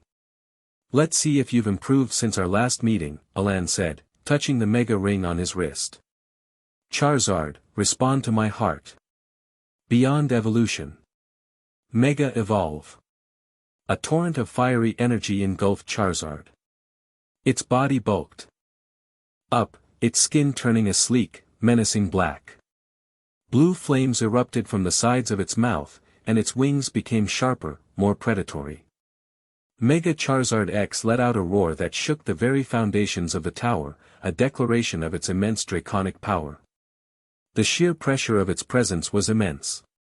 But Ash and Greninja stood unmoving, a pocket of calm blue against a raging black fire. "Let's not waste any time," Alan declared, his voice cutting through the echo of the roar. Dragon Claw. Mega Charizard X shot forward, a black comet wreathed in blue fire, its claws glowing with a sinister green energy. "Water Shuriken," Ash said, his voice level. Greninja's hands moved in a blur, forming a massive, spinning shuriken of compressed water. He didn't throw it. He met Charizard's charge head-on, using the shuriken as a shield. The clash was deafening. Green draconic energy grated against spinning, high-pressure water. The force of the impact sent shockwaves across the field, but Greninja held his ground, the muscles in his legs tensed. "He's gotten stronger," Alan noted, a glint in his eye. "But so have we." Thunder Punch. Charizard's free fist crackled with yellow electricity. It swung the punch in a devastating arc aimed at Greninja's head. Double Team. Then Aerial Ace. In the split second before the punch connected, Greninja dissolved into a dozen identical copies, the Thunder Punch hitting nothing but empty air. The copies scattered, surrounding Charizard in a confusing whirlwind of blue. Then, as one, they all shot forward, their feet and fists glowing white, striking Charizard from every conceivable angle. It was a beautiful, dizzying display of speed and precision. Charizard roared in frustration, swatting at the illusory copies, unable to land a solid blow. "Burn them all away. Blast burn." Alan commanded, deciding to opt for overwhelming force. Charizard took a deep breath, the blue flames at its mouth intensifying, and prepared to unleash its most powerful fire attack. It was a move that required a recharge period, a high-risk, high-reward gambit. Ash saw his opening. Now, Greninja. Stronger. Stronger. Let's go. This was the moment. Ash closed his eyes, and a blue aura flared to life around him. He poured his will, his spirit, his very essence into his bond with Greninja. Across the field, Greninja cried out as a vortex of water erupted around him, rising into a massive pillar that obscured him from view. On the sidelines, Clement's console began to scream. Energy spike. The readings are off the charts. It's the bond phenomenon. I've never seen anything like it, he yelled over the noise. The pillar of water collapsed, revealing the transformed Ash Greninja. Its features were sharper, more defined, mirroring Ash's own. A massive, elegant water shuriken now rested on its back, a symbol of its newfound power. It moved with Ash's own mannerisms, a perfect fusion of human spirit and Pokémon power. The energy output, its rivaling a legendary, Diantha breathed, her professional composure completely gone, replaced by pure awe. Alan looked on, his face a mask of grim determination. So this is your full power now. Let's see how it handles mine. Blast burn. With a final, deafening roar, Mega Charizard X unleashed a torrent of blue and orange flame that filled the entire battlefield, a sea of absolute destruction. Cut, Ash said, his voice a sharp, clear command that cut through the roar of the flames. Ash Greninja moved. It became a blur, drawing the giant water shuriken from its back. The shuriken spun, its edges impossibly sharp, and Greninja met the blast burn head-on. It didn't block it. It didn't dodge it. It plunged into the inferno, its water shuriken cutting a path through the heart of the flames, splitting the sea of fire in two. The sight was breathtaking. A lone blue warrior, parting an ocean of fire. Greninja emerged from the other side of the flames, completely unscathed, and was now face to face with the stunned Charizard, who was immobile, recovering from its ultimate attack. But as Greninja prepared to strike, it happened. Clement's console let out a completely different alarm, a deep, guttural klaxon that signified a critical error. The holographic display glitched, the image of the battlefield distorting as a black hole of data appeared in its center. It's here. Clement shouted, his face pale. 0-point signature detected. It's manifesting inside the arena. On the battlefield, the air grew instantly, unnaturally cold. A patch of reality between Greninja and Charizard seemed to waver, to glitch like a bad holovid. A visible distortion, a sphere of utter blackness the size of a pokeball, materialized out of thin air. It wasn't just dark, it was an absence of light, an absence of space. It drank in the light around it, pulling at it, bending it. Ash felt it instantly. A soul-freezing, life-draining cold that was 100 times more potent than what he'd felt in Verdelet. It was a raw, concentrated dose of pure nothingness. The immense, positive energy of the bond phenomenon had been the lure, and the beast had taken the bait. Ash Greninja, so close to the anomaly, staggered back, a pained cry escaping its lips.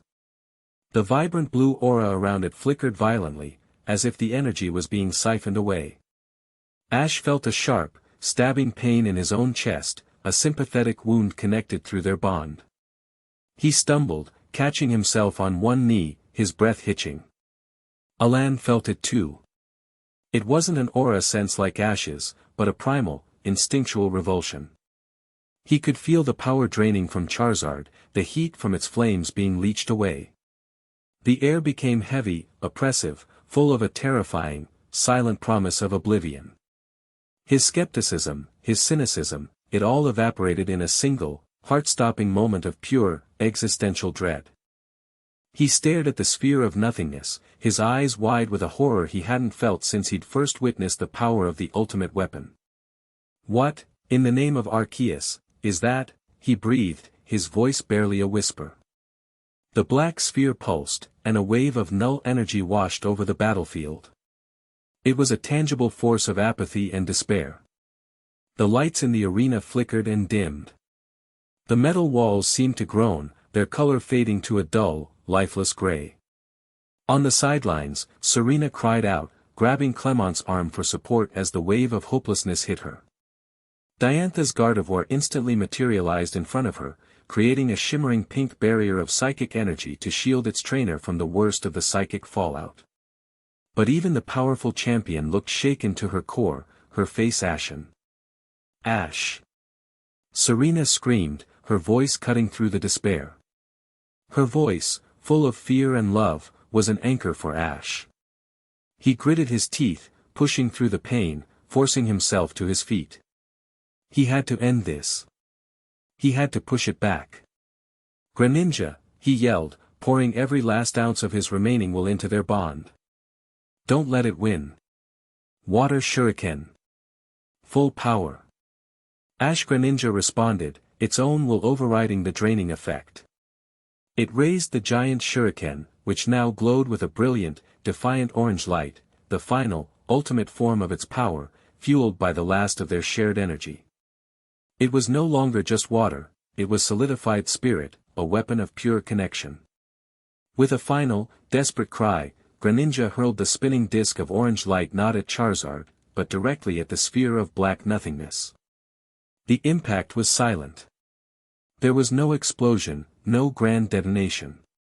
The orange shuriken, a symbol of their unbreakable bond, plunged into the sphere of absolute severance.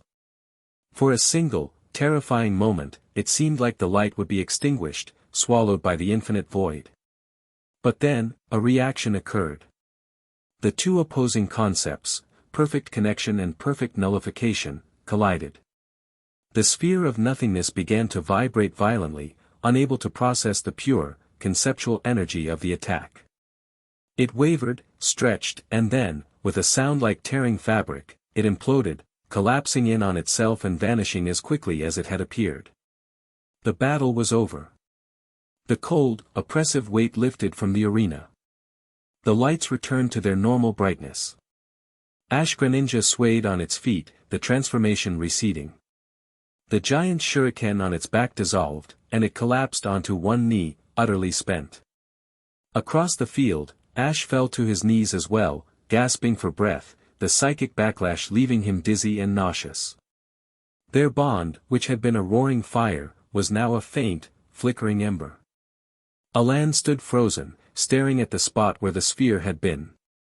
His powerful, indomitable Mega Charizard X looked, small. Vulnerable. He slowly recalled it, his movements stiff and robotic. He then looked at Ash, kneeling on the ground, struggling for breath. He saw the pain, the exhaustion, the sacrifice. The skepticism was gone. The rivalry was gone. All that was left was the horrifying, undeniable truth. He walked across the field, his steps heavy. He stopped in front of Ash, who was being helped to his feet by a now-recovered Greninja. Serena and Diantha were running onto the field, their faces etched with worry. Alan looked Ash in the eye. His own were wide with a dawning, terrible understanding. "You were right," Alan said, his voice hoarse. I've felt an energy like that before. A long time ago. During my research with Professor Sycamore. An energy that drains life. An energy connected to Yveltal." Ash looked up, his eyes sharp with focus despite his exhaustion. "Yveltal? The destruction Pokémon?" "It's not the same," Alan said, shaking his head. "But it's related. Like a shadow to a flame. Yveltal absorbs life force to sustain itself. This thing, it doesn't absorb. It erases. It's not destruction. It's uncreation." Diantha arrived, her Gardevoir at her side, her face grim. "I saw it. We all did. The League will need a full report. But that can wait." She looked from Ash to Alan, her gaze hard. "The time for skepticism is over. The time for rivalry is over. Kalos is facing a threat that we do not understand, and it is drawn to power. It is drawn to you," she said, her eyes on Ash. A tense, unspoken agreement formed between the three of them. The champion, the monarch, the rival. Three of the most powerful trainers in the region, all shaken to their core by what they had just witnessed. My resources, my team, they are at your disposal, Diantha said to Ash, the words a formal declaration of alliance. It was a massive political concession, placing the authority of a regional champion in alignment with the world monarch. Alan nodded, his expression grim. Whatever this is, it's a threat to everything. I'm in. I'll contact Professor Sycamore. We need all the help we can get. Ash finally stood tall, Greninja at his side, Pikachu now on his other shoulder. He looked at his former rival, and for the first time, he didn't see an opponent. He saw an ally. A necessary one. He extended his hand. We'll need you, Ash said. Alan looked at the offered hand for a long moment, then clasped it firmly. The handshake was a treaty, signed not in ink, but in shared terror and newfound resolve. They stood together on the scarred battlefield, a reluctant, tense alliance forged in the face of an enemy that threatened not just victory or defeat, but existence itself. The flame of Alan's Charizard and the shadow of Ash's Greninja, once bitter rivals, were now pointed in the same direction, united against a darkness far greater than either of them could face alone. Chapter 4, The Herald of Silence. The Anistar City sundial was a monument to time itself. A colossal, crystalline ring that floated in the city's heart, it was more than just a tourist attraction. It was an ancient, cosmic instrument, a focal point for the natural energies that flowed through the Kalos region, life, death, and the unseen forces that governed the turning of the world. It was said that on a clear night, one could see the past and future reflected in its shimmering facets. Tonight, it was reflecting only fear. Panic had a unique sound.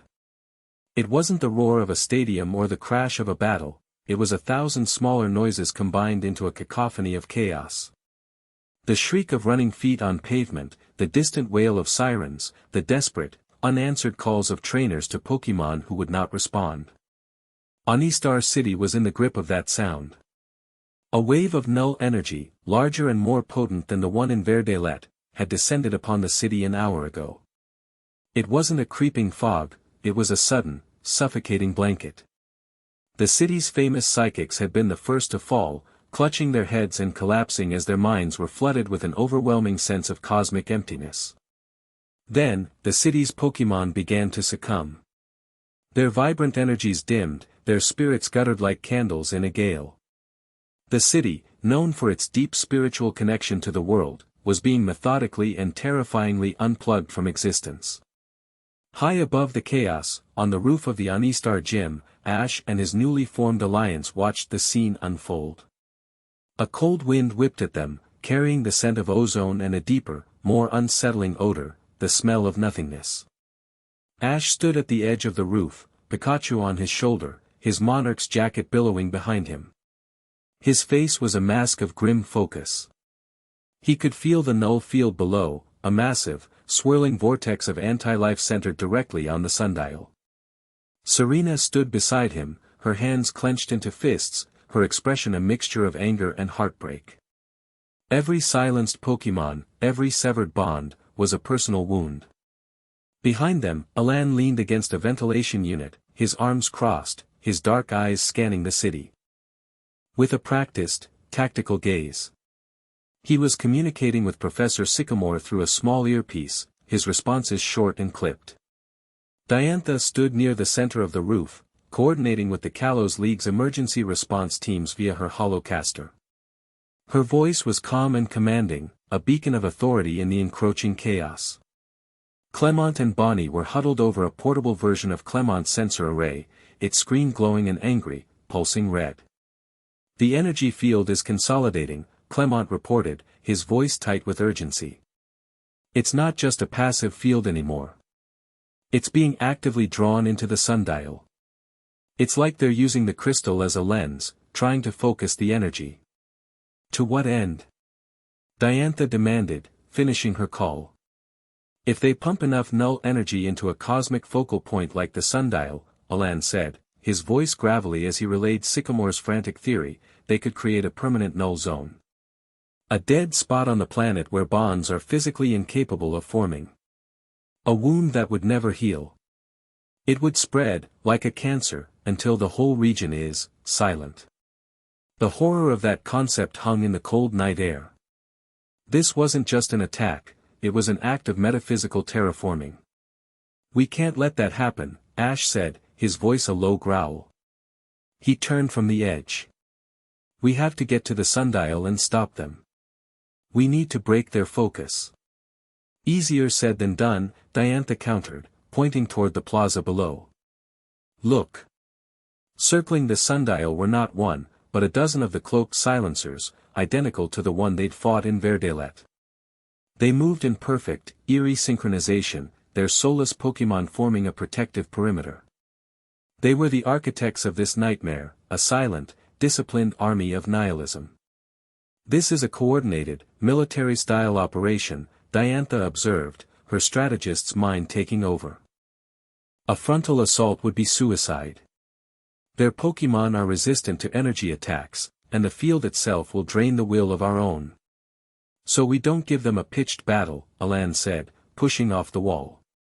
He pointed to different points on the holographic city map Clement was projecting. "We hit them from multiple angles at once. A coordinated strike. Diantha, your team can create a diversion here, on the west side. Draw the bulk of their forces. My Charizard and I can handle aerial superiority, keep their flying types occupied and punch a hole in their northern flank." He looked at Ash. "That leaves you. You and Greninja are the fastest things we have. While we have them distracted, you go straight for the heart. Get to the sundial and break their ritual. Whatever it takes." It was a sound, solid plan, born from a mind accustomed to high-stakes combat. Ash nodded his agreement. There was no ego, no argument. Just a shared, desperate purpose. "What about me?" Serena asked, stepping into the center of the group. Her Pokémon materialized around her, their faces grim but resolute. "I'm not sitting on the sidelines while they do this." Ash turned to her, a protective instinct warring with the knowledge of her strength. "Serena, it's too dangerous. That field, I felt it in Verdelet," she interrupted, her voice unyielding. "I know what it does. But those are our people down there. Our world. My Pokémon and I can fight. Let us help." Diantha looked at Serena, then at her own Gardevoir, which gave a slight, almost imperceptible nod. "The Monarch is right, it is dangerous," the champion said. "But she is also right that we need every fighter we can get. Your Pokémon are graceful and fast. You could support Ash's infiltration. Run interference. Keep the lesser silencers off him while he focuses on the main objective." Serena's eyes lit up with determination. She looked at Ash, a silent plea. He saw the unwavering fire in her gaze and knew there was no arguing. She was no longer just a performer, she was a defender of her world. He gave a sharp, decisive nod. "All right," he said. "You're with me. But you do not engage the main target. You keep the perimeter clear. That's the mission." "Understood." "Understood," she replied, her voice ringing with commitment. The alliance was set. The plan was made. A champion, a monarch, a rival, and a queen, each with their role to play in the desperate defense of Anistar City. "Let's move out," Diantha commanded, and the group broke apart, a whirlwind of determined motion as they descended from the roof to join the battle for the soul of Kalos. The battle for Anistar was chaos rendered in shadow and light. Diantha's elite forces, led by her Mega Gardevoir, crashed against the western perimeter of the silencers. Flashes of psychic energy and dazzling fairy light met the dead, energy-draining attacks of the null Pokémon. It was a brutal, grinding fight, a struggle of vibrant life against creeping entropy. High above, a streak of black and blue flame tore through the night sky. Alan's Mega Charizard X engaged a squadron of soulless Honchkrows and Crobats, its dragon claws and flare blitzes lighting up the darkness. It was a furious aerial dogfight, a whirlwind of wings and fire designed to draw every eye skyward. And in the confusion, two figures moved through the shadows of the panicked streets like ghosts. Ash and Greninja flowed through the alleys and across the rooftops, a synchronized dance of speed and stealth. Serena and her team were right behind them, a silent, graceful escort. Pancham used his strength to clear debris from their path, Delphox used her psychic senses to scout ahead, and Sylveon, her ribbons prehensile and strong, helped them navigate treacherous leaps between buildings. They reached the edge of the Sundial Plaza, hidden behind the grand arches of a historic building. The scene before them was even more terrifying up close. The dozen silencers stood in a circle around the base of the floating crystal, their arms outstretched, chanting in a low, monotonous hum that seemed to suck the sound from the air. The null energy wasn't just being focused by the sundial anymore, it was being woven into its very structure. The beautiful, timeless crystal was slowly being corrupted, dark, vein-like fissures of pure nothingness spreading across its surface. In the very center of the circle, directly beneath the sundial, a new figure appeared. It coalesced not from shadow, but from the null energy itself, a projection of pure, negative force. It was a man, tall and charismatic, with sharp features and intelligent eyes that held a universe of ancient sorrow. He wore not a cloak, but a simple, tailored black coat. He looked calm, serene, like a conductor presiding over a symphony. This was no mere foot soldier. This was their leader. As if sensing their presence, the man's projection turned its head, his sorrowful eyes looking directly at the archway where Ash and Serena were hiding. A faint, sad smile touched his lips. The monarch and his queen, the man's voice echoed in their minds. It was not the synthesized drone of the silencers. It was a real voice, deep, resonant, and achingly human. It carried a weight of profound, unshakable conviction. I was wondering when you would arrive. Ash and Serena stepped out from the shadows, their Pokémon forming a battle-ready line. The ritual is almost complete, the man continued, his tone conversational, as if they were discussing the weather. Soon, this city will be a sanctuary. A place free from the disease of connection. You're a monster, Serena spat, her voice trembling with rage. The man's sad smile didn't waver. Am I? Or am I a physician, curing a world sick with a terminal illness? An illness called hope. An illness called love. Tell me, Queen Serena, what is love but a prelude to loss? What is a bond but a tether that will one day be violently, painfully torn from you? I am not a monster. I am a mercy. His words were poison, coated in a terrible, compelling logic. He was articulating the dark fear that lurks in the corner of every heart that has ever loved something. You don't know anything about love, Ash countered, his voice a low growl. Greninja tensed beside him, ready to spring. The man's expression flickered, a flash of raw, ancient pain crossing his features before it was suppressed. Oh, but I do, Monarch Ketchum. I knew it once. I believed in it. I built my entire world upon it. I had a bond, much like the one you share with your Pikachu, with your Greninja. A bond one believed was eternal. The projection shimmered, and for a moment, an image overlaid his form, the man, younger, kneeling beside a Pokémon Ash had only ever seen in history books, a magnificent, ethereal creature with a crown of light.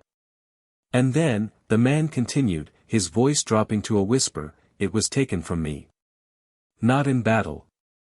Not by sickness. It was simply, erased. A fluctuation in reality, a cosmic mistake. One moment, the center of my universe was there. The next, a void where it should have been. A hole in the world that no one else could see. Do you know what that's like, Ash Ketchum? To be the only one who remembers something that has ceased to exist. He was no longer just a villain. He was a tragedy. A man so utterly broken by loss that he had declared war on the very concept of connection itself. I wandered the void for eons, a ghost haunted by a memory of a world that had forgotten me, the man said, his eyes finding Ash's again. And in that endless silence, I found a truth. A purity. The null. It does not hate. It does not judge. It simply, unmakes. It is the only true peace. I became its herald, its voice. You may call me Malachi. He gestured to Ash's hand, to the simple silver band that now rested there. That ring on your finger. Your grand, public declaration of love. Do you know what that is to the cosmos? It is a beacon of creation. A defiant scream of, I am here, and I am connected. You have painted a target on your entire world. Your love is a cancerous beacon, a source of imbalance that accelerates the universe's suffering. I am here to correct it. To bring the silence that will heal all wounds. Serena flinched as if struck. His words twisted the most beautiful moment of her life into an act of cosmic vandalism.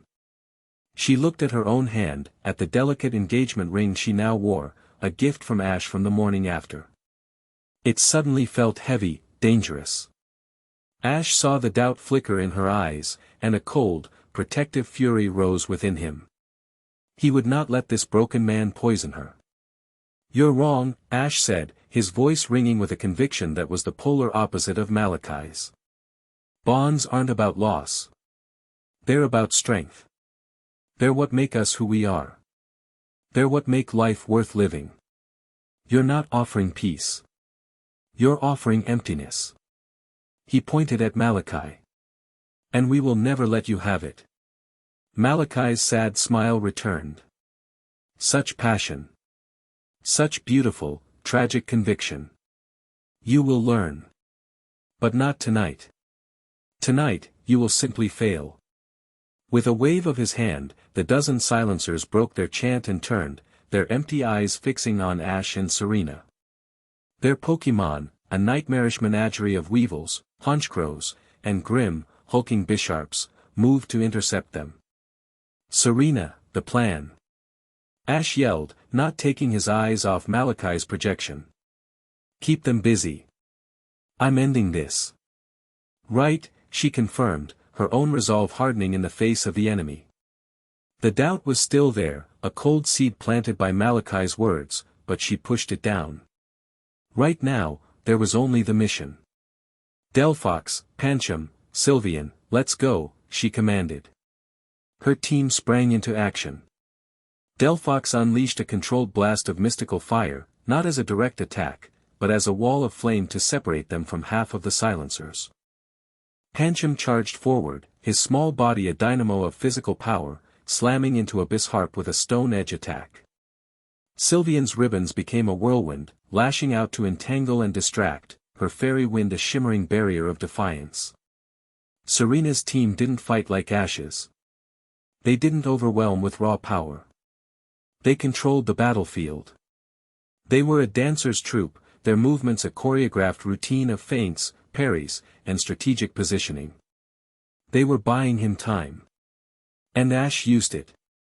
Greninja, let's go, he roared, and the blue aura of the bond phenomenon flared to life around them. They became one, a single entity of speed and power, and shot past the cordon of silencers Serena was holding back. Stop him, Malachi's voice commanded, a hint of annoyance in its tone. Two silencers and their Pokémon, a lightning-fast Leopard and an implacable Aegislash, broke off to intercept Ash Greninja. Water Shuriken. Ash commanded. Greninja launched two smaller, razor-sharp shurikens. The Leopard dodged them with fluid grace, but that was the plan. The shurikens ricocheted off the plaza stones and struck the ground behind it, creating a sheet of slick, treacherous ice. The Leopard lost its footing, sliding uncontrollably. The Aegislash, however, was unfazed. It floated forward, shifting into its shield form, an impenetrable wall of steel. It will block any attack you throw at it, Monarch, Malachi's voice echoed. It is a perfect defense. There's no such thing. Ash shot back.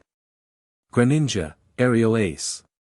Greninja's foot glowed with white energy as it leaped, aiming a kick not at the shield, but at the ground directly beneath it.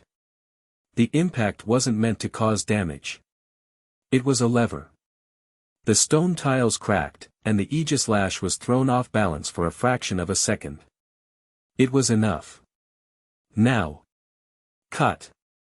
Greninja was already moving, a blur of blue, its hand glowing with the energy of the cut attack. It didn't strike the shield. It struck the hilt of the sword, the single point of connection between the blade and the shield. It was a move of impossible precision, a surgeon's strike in the heart of a chaotic battle. There was a sharp crack, and the Aegis lash cried out, its two halves separating, its perfect defense broken. Ash Greninja didn't slow down. He was a blue comet streaking toward the sundial, toward the ghostly projection of Malachi. Malachi watched him come, his expression unreadable. Impressive. You truly are a force of creation. But you are too late. The corrupted sundial began to hum, a deep, vibrant, wrong sound. The null energy, now fully focused, began to coalesce into a massive, shimmering sphere of pure blackness within the crystal ring. The ritual was complete. It was about to discharge, to permanently scar the world. Greninja, giant water shuriken. Destroy it. Ash screamed, pouring every ounce of his being into the attack. Ash Greninja leaped into the air, the giant orange shuriken of their ultimate bond forming on its back. It pulled the massive weapon free and hurled it with all its might at the corrupted sundial. The shuriken flew, a spinning sun of defiant life aimed at the heart of the encroaching darkness. But just as it was about to strike, Malachi's projection did something unexpected. It raised a hand, and from the ground beneath it, a colossal, twisted pillar of pure null energy erupted, striking the sundial from below. It wasn't a discharge. It was an overload. The sundial, unable to contain the two opposing, immense forces, the pure creation energy of Ash's attack and the pure anti-creation energy of Malachi's, cracked. A web of fissures spread across its crystalline surface, and then, with a soundless, light-devouring implosion, it shattered. The sphere of null energy, now untethered, did not detonate. It dissipated, washing over the city in a final, sickening wave of apathy before fading into nothing. The ritual had been stopped, the permanent null zone averted. But the cost was catastrophic. The pieces of the Anistar sundial, one of the world's greatest wonders, rained down on the plaza like black, glassy tears. The battle stopped. The remaining silencers, their purpose served, dissolved into shadow. Alan's Charizard landed in the plaza, the aerial battle won. Diantha's forces secured the area, the last of their opponents having vanished. Malachi's projection began to fade, his work done. He looked at Ash, who stood amidst the wreckage, staring in horror at the destroyed monument. I told you, Monarch, Malachi's voice whispered in his mind, full of a terrible, pitying sorrow. Everything you love, everything you touch, it will eventually lead to ruin. You did not save this city. You merely chose the method of its scarring. His projection vanished, leaving Ash alone in the silent, broken plaza. Serena ran to his side, her Pokémon gathering around them. She looked from Ash's horrified face to the wreckage of the sundial, and then down at her own hand, at the ring that now seemed to burn with a cold fire. Malachi's words echoed in her mind, a venomous, insidious whisper. Your love is a cancerous beacon. She looked at the devastation, the result of a battle fueled by Ash's power, a battle that had only happened because of the threat drawn to him, to them. The seed of doubt, planted in her heart, began to sprout a single, terrifying, poisonous leaf. Is he right?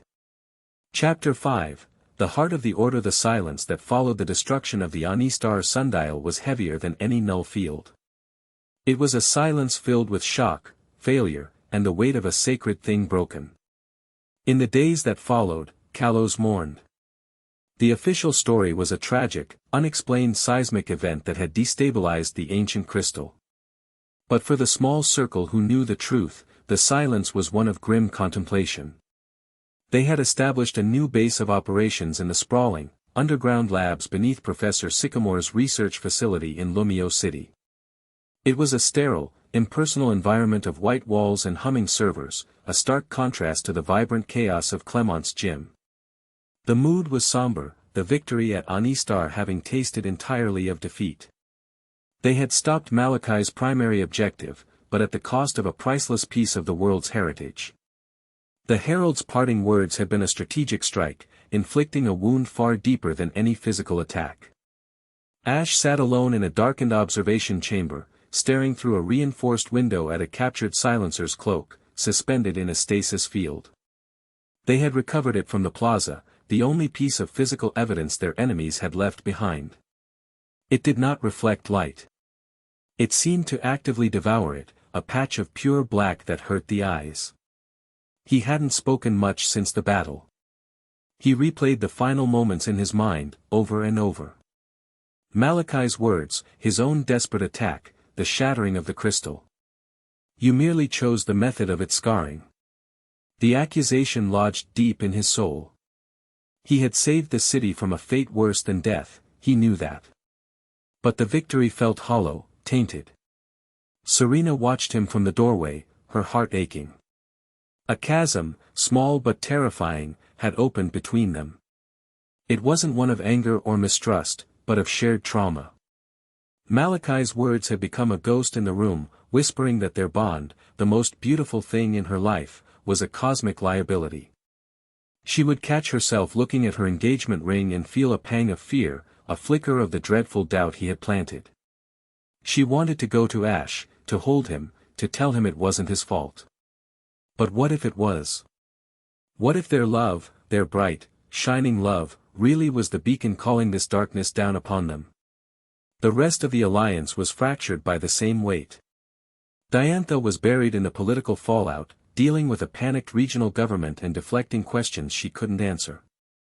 Alan had retreated into his research, working relentlessly with Professor Sycamore, their faces illuminated by the frantic glow of data screens as they tried to find a scientific vulnerability in the null. Clement and Bonnie were there, too, their usual optimism tempered by the sheer, terrifying scale of the threat. It was Bonnie who finally broke the spell. She walked into the observation chamber, her usual boundless energy replaced by a quiet, serious resolve. Deden was on her shoulder, but Squishy, the small, green Zygarde core she had once carried in her bag, was held gently in her hands. The core was dormant, as it had been for years, a silent, treasured memento of her greatest adventure. He's not talking, Bonnie said, her voice soft. She held the Zygarde core out to Ash. But he's feeling. He's been like this since the sundial broke. He's cold. Ash looked down at the little green creature. He remembered it well, the small, curious being who was a part of something so much bigger. He reached out and gently touched the core. He felt nothing. A complete, total silence where there should have been a flicker of life, of consciousness. It was like a miniature, contained version of the null field. He's scared, Bonnie whispered, her lower lip trembling. And when Squishy is scared, it's because the world is in trouble. The real world. The one made of trees and rivers and Pokemon. A sudden, fierce protectiveness surged through Ash, cutting through his self-recrimination. This wasn't just about cities and monuments anymore. This was about the natural order of the world. Malachi's war wasn't just against emotion, it was against life itself.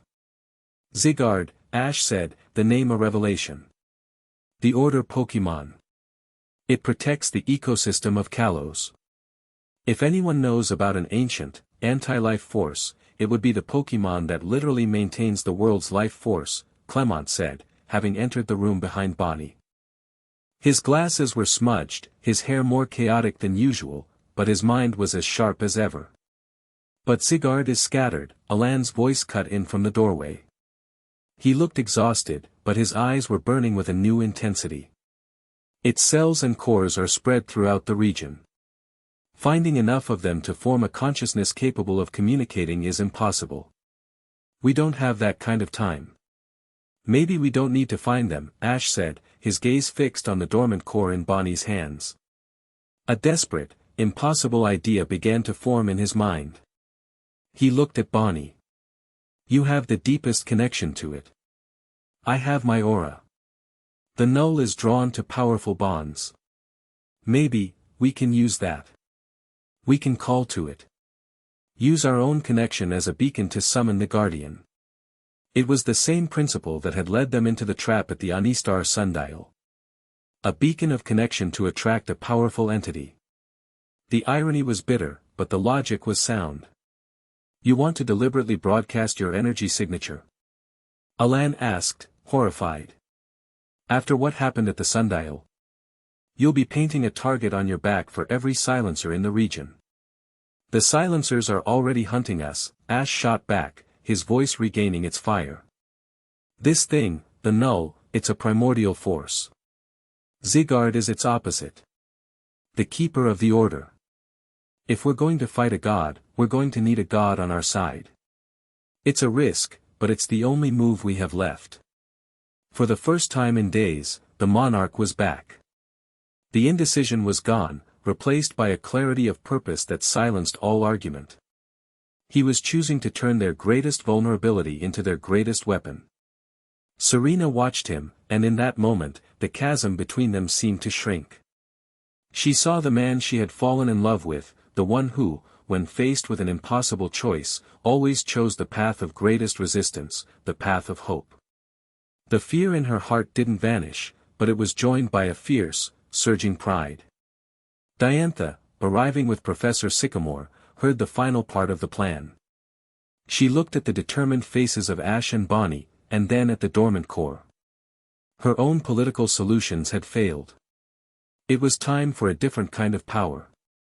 Where would you do this? She asked. The Terminus Cave, Professor Sycamore suggested, his voice grave. It's a place of deep, ancient power, and a known nexus for Zygarde cells. If there's any place in Kalos where the earth itself can hear you, it's there.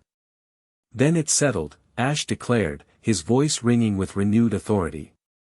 We're going to the heart of the order, and we're going to wake up the guardian. The journey to Terminus Cave was a tense, silent pilgrimage.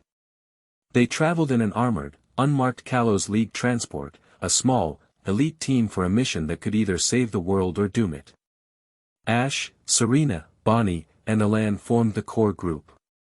Clement remained at the lab, acting as their eyes and ears, monitoring for any sign of null activity.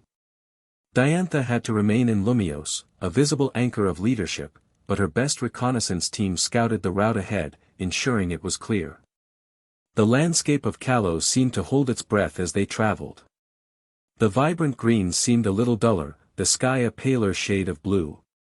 It was subtle, almost imperceptible, but Ash could feel it through his aura. The world was weakening. Malachi's influence was spreading, a slow, creeping poison that dampened the very spirit of the land. They reached the entrance to Terminus Cave as twilight bled across the sky. The cave mouth was a jagged maw in the side of a mountain, exhaling a cool, mineral-scented air. It was a place that felt ancient, primal, a wound in the skin of the world that led deep into its heart. The chamber we need is at the very lowest level, Alan said, consulting a geological map on his Pokétch. It's where the energy lines of the region converge. According to the professor, it's a dangerous and unstable path. We've done dangerous and unstable before, Ash said, clipping a powerful flashlight to his belt. He turned to Bonnie, who was clutching the Zygarde core to her chest. You ready? She looked up at him, her young face filled with a gravity far beyond her years. She nodded, a single, sharp movement. For Squishy, yes. They entered the cave. The darkness was immediate and absolute, broken only by the beams of their flashlights. The air was cold and damp, the only sound the drip, drip, drip of water echoing in the immense darkness and the crunch of their boots on the gravel floor. The path was treacherous, a winding, downward spiral through claustrophobic tunnels and across vast, echoing caverns. They navigated rickety wooden bridges over bottomless chasms and squeezed through narrow crevices where the rock seemed to press in on all sides. Wild Pokémon, Noibat, Ariados, Durant, skittered away from their lights, their eyes reflecting the beams with a feral unease. But as they descended deeper, the nature of the wildlife began to change. They found a colony of Noibat, not flying, but clinging listlessly to the ceiling, their ultrasonic cries silenced. A pack of Durant were aimlessly wandering, their usual frantic, hive-mind activity completely gone. The null's influence had seeped this deep into the earth, a creeping infection in the planet's veins. In a vast central cavern, they were ambushed. Not by silencers, but by the cave's corrupted guardians. A hulking, aggressive tyrant rum, its eyes glowing with a faint, sickly purple haze, burst from the shadows, its roar a sound of mindless rage. Its movements were jerky, unnatural, its primal instincts twisted into a caricature of violence by the null's influence. It's being controlled. Serena yelled, her Sylvian and Pancham taking a defensive stance. Don't hurt it. Bonnie cried. It's not its fault. We don't have a choice. Alan countered, his hand going to Charizard's pokeball. It will tear us apart. No, Ash said, his voice cutting through the panic. He stepped forward, his Pikachu leaping from his shoulder, cheeks sparking. He held up a hand, a signal to Alan to stand down. We're not here to fight the world we're trying to save. He looked at the raging tyrant rum. He didn't see a monster. He saw a victim. He closed his eyes, ignoring the immediate, physical danger. He reached out with his aura, not with the force he used to power up Greninja, but with a gentle, calming touch. It was like reaching into a maelstrom of static, a hurricane of fear and confusion. He didn't try to command it. He didn't try to suppress it. He just connected. He projected a simple, pure feeling, peace. Safety. The memory of a warm sun on its scales, the taste of fresh prey, the feeling of solid ground beneath its feet. He sent it an image of what it was supposed to be, a magnificent king of a forgotten age, not a puppet of the void. The tyrant rum faltered in its charge. It shook its massive head, letting out a low, confused growl. The purple haze in its eyes flickered. It looked at Ash, not as a threat, but as a source of a strange, warm feeling that was pushing back the cold, angry noise in its head. With a final, shuddering roar, it turned and crashed back into the darkness, its footsteps echoing as it fled, its rage broken, its spirit its own again. The cavern fell silent. Alan stared at Ash, his mouth slightly agape. He had been ready to meet overwhelming force with overwhelming force.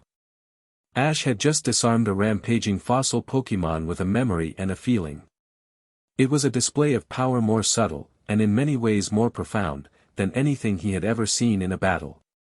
Serena looked at him with renewed awe, the last vestiges of Malachi's poison burning away in the face of Ash's unwavering compassion.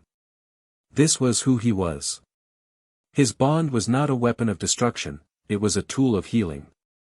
They continued their descent, the encounter having solidified their resolve. They finally reached the lowest chamber, a vast, circular cavern whose walls were studded with glowing, green crystals. In the center of the room was a raised, flat stone dais. The air here was thick with a palpable, ancient energy.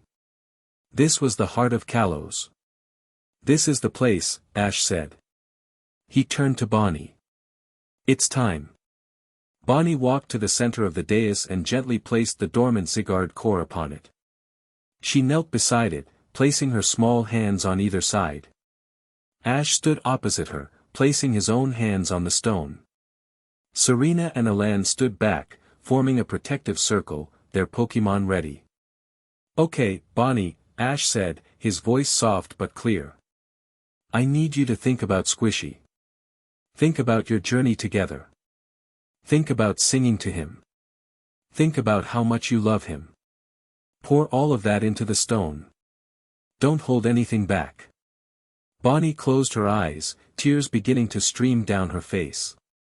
She thought of her friend, the little green blob that held the power of a god but had the heart of a curious child. She remembered their promise, that she would be a great trainer one day and come find him. She began to hum the little song she had made up for him, her voice a small, pure thread of sound in the immense, silent cavern. Ash closed his eyes too. He reached out with his aura, but he didn't project it outward. Instead, he did what he had done for the tyrant rum, but on an infinitely larger scale. He connected to the chamber, to the very rock beneath his feet. He felt the slow, ancient pulse of the planet. And then, using Bonnie's love for Squishy as a focal point, as the tuning fork, he amplified it. He took the pure, simple love of a child for her friend and broadcast it through his aura, sending it down into the energy lines of the world. It was a signal of pure, unconditional connection. We are here. We need you. A friend is calling. For a moment, nothing happened. Then, a single green crystal on the wall began to glow brighter. Then another. And another.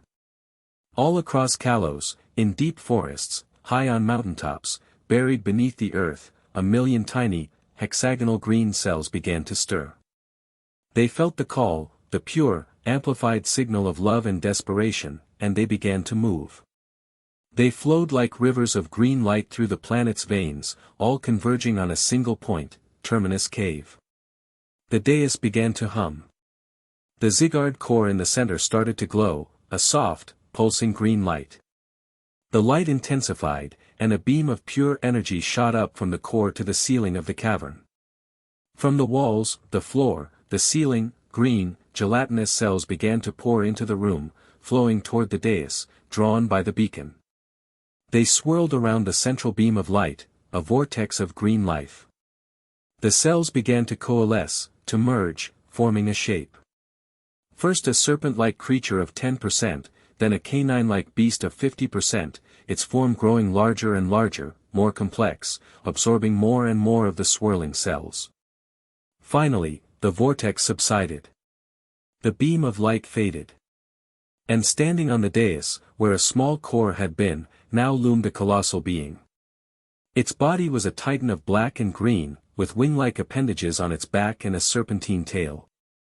Its face was a mask of cosmic authority, with 5 glowing green eyes that saw not just what was in front of them, but the very balance of the world. Zygarde, in its 100% complete for me, had answered the call. It towered over them, a god of the natural order made manifest. Its sheer presence was overwhelming, a pressure that made the air feel thick and heavy. It lowered its massive head, its 5 eyes focusing on the small, crying child kneeling before it. Through Bonnie's unique, empathetic connection, and through Ash's open aura, a voice that was not a voice, but a concept, a feeling of immense, ancient thought, echoed in all of their minds. You called, Squishy. Bonnie sobbed, a sound of pure relief and joy. The order is disturbed. A silence grows. A wound in reality. We have felt it. Zygarde's thoughts were slow, ancient, like continents shifting. It is the great unmaking. The null. The shadow that was sealed before the first light, the name, spoken by a being that predated human history, sent a chill down their spines. The null. A force sealed away by Arceus itself. Can you stop it? Ash asked, his voice filled with a desperate hope. Zygarde's gaze shifted to him. Its 5 eyes seemed to pierce through him, to see every bond, every connection, every battle, every ounce of his being. It saw the bright, blazing fire of his aura. The seal has weakened. Eons have ground it thin. Your energy. Your unique resonance of connection. You are a crack in the seal. You show the null where to break through. You are the beacon that guides it into this reality. The word struck Ash like a physical blow. It was what Malachi had said, but worse. Not just an accusation from a broken man, but a statement of cosmic fact from the guardian of the world. He was the cause. His very existence, the core of who he was the problem. Serena gasped, her hand flying to her mouth. It was true. All of it. The threat is absolute. If the null fully manifests, all creation will be unmade. The logical solution is to remove the resonance. Zygarde's massive head lowered until its central eye was level with Ash's. Its voice in their minds was not cruel, not angry. It was a voice of pure, cold, cosmic logic. The logic of a system trying to preserve itself. To save the world, you must become less. Sever your strongest tethers. The Pikachu. The Greninja. And the newest, brightest one. Zygarde's gaze flickered to Serena, to the ring on her finger.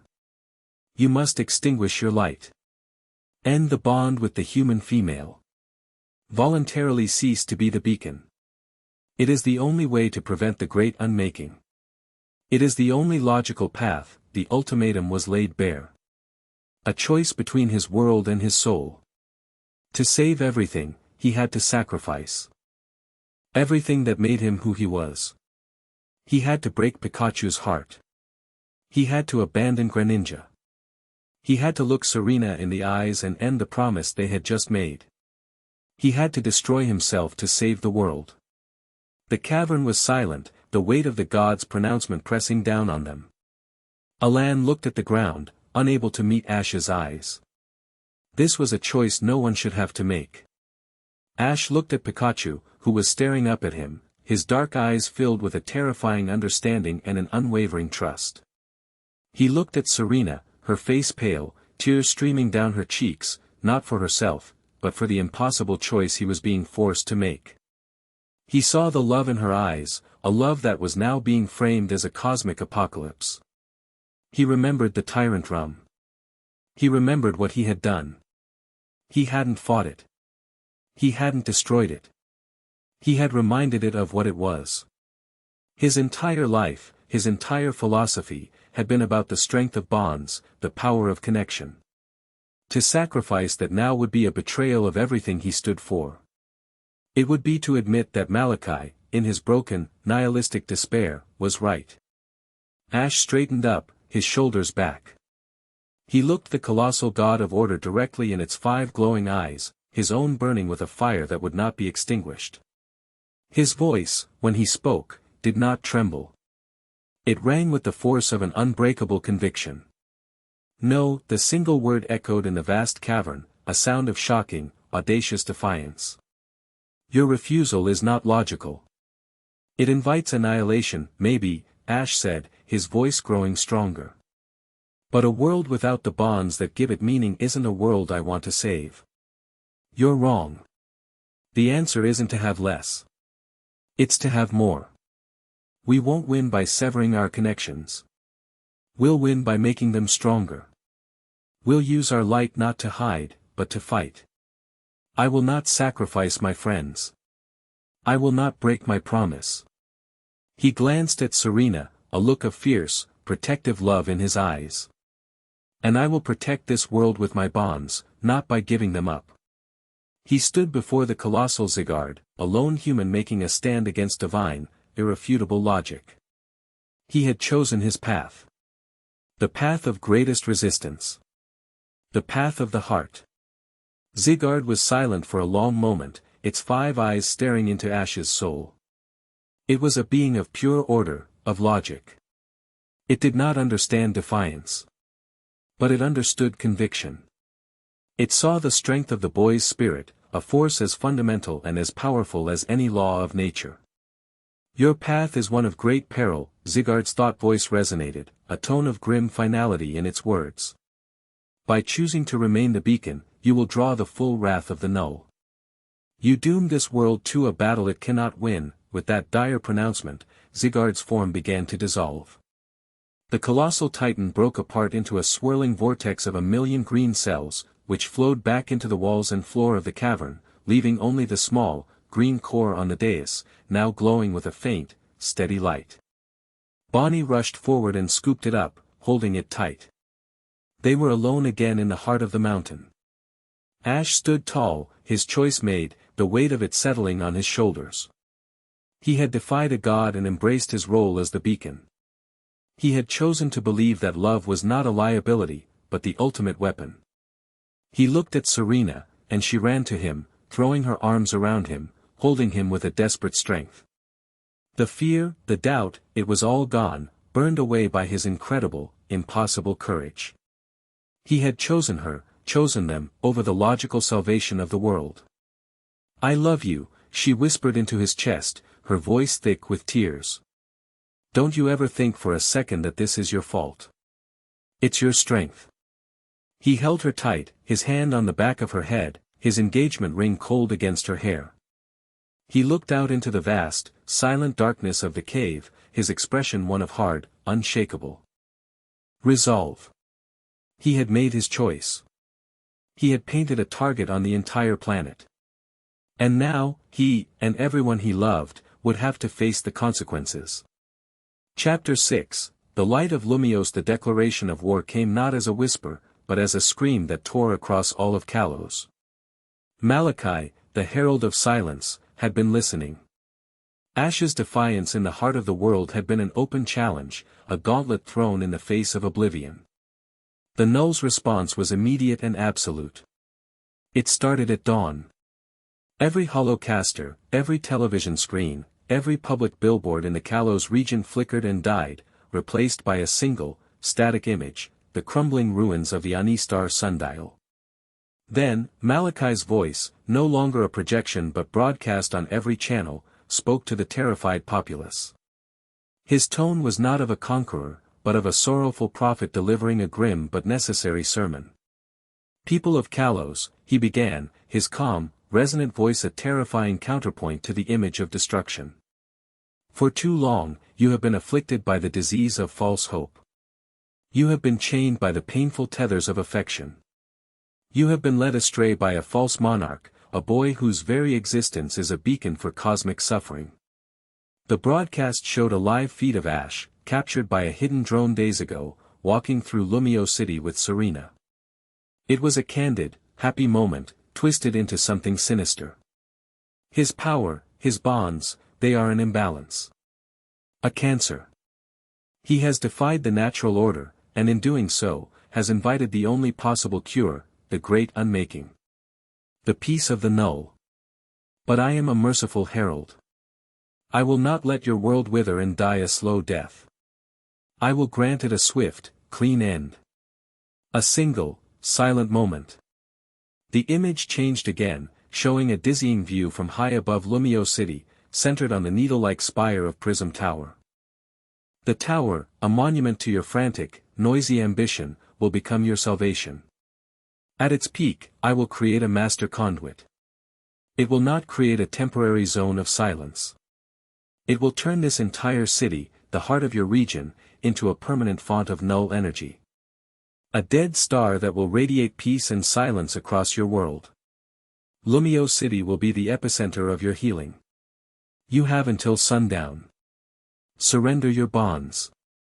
Embrace the silence. Or be silenced. The broadcast cut out, replaced by a single, ominous countdown timer displayed on every screen in the region, 8 hours, 59 minutes, 58 seconds. The city exploded into chaos. The sound of panic, which had haunted Anistar, was now magnified 1,000-fold. The streets of Lumios became a torrent of fear, a mass exodus of terrified citizens trying to flee a city that had just been sentenced to death. In the sublevels of Sycamore's lab, the mood was dire. The countdown timer was a pulsating red heart on the main screen, a constant, oppressive reminder of their impending doom. He's not bluffing, Alan said, his face grim as he analyzed the energy readings pouring in from sensors across the city. Null energy signatures are spiking all around Prism Tower. He's gathering his forces for a single, overwhelming assault. The Kalos military is trying to establish a cordon, but it's useless, Diantha reported, her voice strained. She was in full champion attire now, ready for battle. The silencers are already there. They're not attacking the populace. They're just, holding the ground around the tower. An impenetrable perimeter.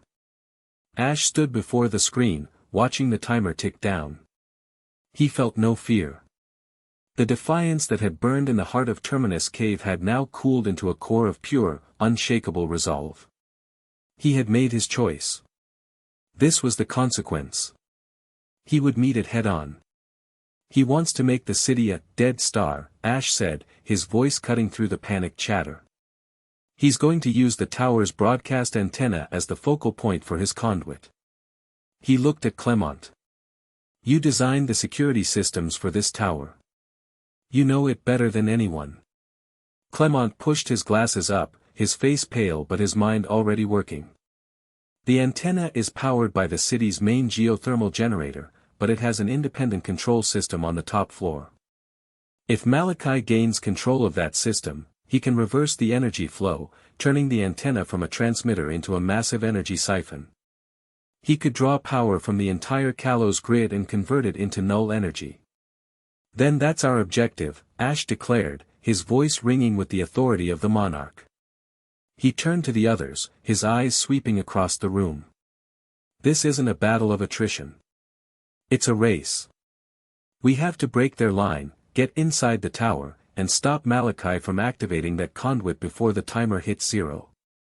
He looked at Alan and Diantha. You two are the shield. You have the firepower and the strategic experience to lead the frontal assault. Hold the silencers back. Create a path. The world needs to see its champion and its strongest trainers fighting for them. Alan nodded, a grim smile on his face. A straightforward fight. I can work with that. Charizard is itching to melt some of those cloaks. Diantha's Gardevoir shimmered, its own resolve mirroring its trainers. We will hold the line. Ash's gaze then fell on Serena. She stood with her Pokémon, her face a mask of determination. The doubt was gone, replaced by a fierce, protective fire. She had seen Ash choose to defy a god for her, for them. She would not let him face the consequences alone. Serena, Ash began, his voice softening slightly. I need you on the ground. Not as a fighter, but as a performer. A flicker of confusion crossed her face. Ash, this is no time for a showcase, no, he interrupted, his eyes intense. This is exactly the time. Look at the city. People are terrified. They're giving up. Malachi isn't just attacking the tower, he's attacking their hope. His greatest weapon isn't the null. It's despair. We need to fight that, too. He pointed to a secondary communications hub on the city map. Clement, can you get her access to the emergency broadcast system from there? A secure, fortified location. Clement's eyes widened as he understood. Yes. The civil defense bunker. It has its own broadcast studio, shielded from external interference. She could transmit to every screen not controlled by Malachi. Ash turned back to Serena. He's broadcasting a message of silence and despair. I need you to broadcast a message of hope and defiance. Remind them what they're fighting for. Your performances, they connect with people's hearts. That's a power he can't understand. You won't be on the sidelines, Serena. You'll be fighting on a different front. You'll be our light. Tears welled in Serena's eyes, but they were not tears of fear. They were tears of profound understanding. He wasn't trying to protect her, to hide her away. He was giving her the most important job of all. He was validating her strength, her unique power, in the face of the apocalypse. He was asking her to be the queen of Kalos when it needed her most. I'll do it, she said, her voice thick with emotion but absolutely firm. I won't let them be silent. The plan was set. The shield, the sword, and the light. A desperate, three-pronged strategy against the encroaching darkness. Ash walked to the center of the room. He took a deep breath, and for the first time, he let his monarch's presence fill the space. It wasn't an act of ego, but of leadership. A calm, powerful wave of confidence and resolve washed over the room, steadying frayed nerves, sharpening focus. This is it, he said, his voice quiet but carrying to every corner of the lab. He thinks our bonds are a weakness. Today, we prove they are our greatest weapon. For Lumios. For Kalos. For everything we love. He turned and walked towards the exit, Pikachu on his shoulder, Greninja's Pokeball already in his hand. The clock was ticking. The battle for Lumios had begun. The streets around Prism Tower were a war zone. The gleaming, optimistic heart of Kalos had become a nightmare landscape of abandoned cars, shattered shop windows, and the eerie, silent figures of Malachi's army. Dozens of silencers and their soulless Pokémon held a perfect, disciplined line, an impenetrable wall of black cloaks and vacant eyes. Then, the shield arrived. Diantha, at the head of a phalanx of the Kalos Elite Four, crashed into the silencer's western flank. Her Mega Gardevoir was a whirlwind of dazzling psychic power, its moonblasts and psychic attacks creating brilliant explosions of pink and purple light against the encroaching darkness. Wickstrom's Mega Scizor was a crimson blur, its metal claws clashing against the nullifying blades of multiple Bisharps. Malva's Pyroar and Talonflame unleashed a literal firestorm, a desperate attempt to burn through the enemy's unnatural defenses. From the sky, the sword fell. Alan's Mega Charizard X descended like a draconic meteor, its flare blitz scattering a squadron of null-infused Pokémon. He fought with a cold, brutal efficiency, his commands sharp and precise, his focus absolute. He and Diantha worked in tandem, a perfectly executed pincer movement designed to do one thing: create an opening. While the battle raged, drawing the attention of the Silencer army, Ash and his small team moved through the chaos. He had brought only his fastest and most resilient partners, Pikachu, Greninja, and his Gengar, whose ability to slip through shadows made it the perfect infiltrator. They reached the base of Prism Tower. The main entrance was blocked by a trio of elite silencers and their Aegislash, the same perfect defense Pokémon they had faced in Anistar. "Gengar, you're up," Ash said. "Use your curse. But don't target them directly. Target the ground beneath them." Gengar grinned its manic grin and melted into the shadow of a fallen pillar. A moment later, a wave of sickly purple energy pulsed from the ground beneath the three Aegislash. They didn't flinch, their special defenses resisting the spectral attack. But that wasn't the point. Now, Greninja. Water Shuriken. Freeze the ground. Greninja, already in his Ash Greninja form, launched a volley of shurikens that exploded on the cursed ground, instantly flash freezing it into a sheet of treacherous, slick ice. The Aegislash, with their heavy, shield-based bodies, slid uncontrollably, their perfect defensive stance broken. Pikachu, Electroweb. Pikachu unleashed a massive, sticky net of electricity, entangling the three sliding Pokémon and their trainers, pinning them in a crackling prison. "Let's go!" Ash yelled, and they slipped past the neutralized guards and into the lobby of Prism Tower. They didn't waste a second, heading straight for the emergency stairwell. The elevators were dead. They would have to climb. Meanwhile, in the fortified broadcast bunker deep beneath the city, Serena stood in a small, soundproof studio. The countdown timer was displayed on a monitor in front of her, a constant, menacing presence. Clement's voice crackled in her earpiece. "We're live in 30 seconds, Serena. We've hijacked the emergency frequency.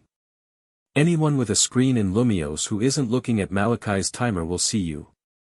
Serena took a deep, shuddering breath. Her heart was hammering. This was more terrifying than any performance. The fate of the city's morale rested on her.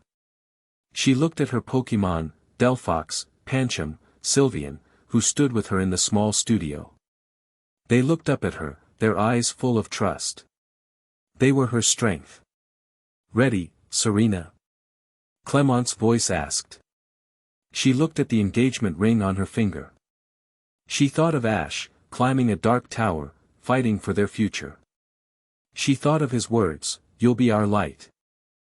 "Ready," she said, her voice clear and strong. The red on-air light flicked on.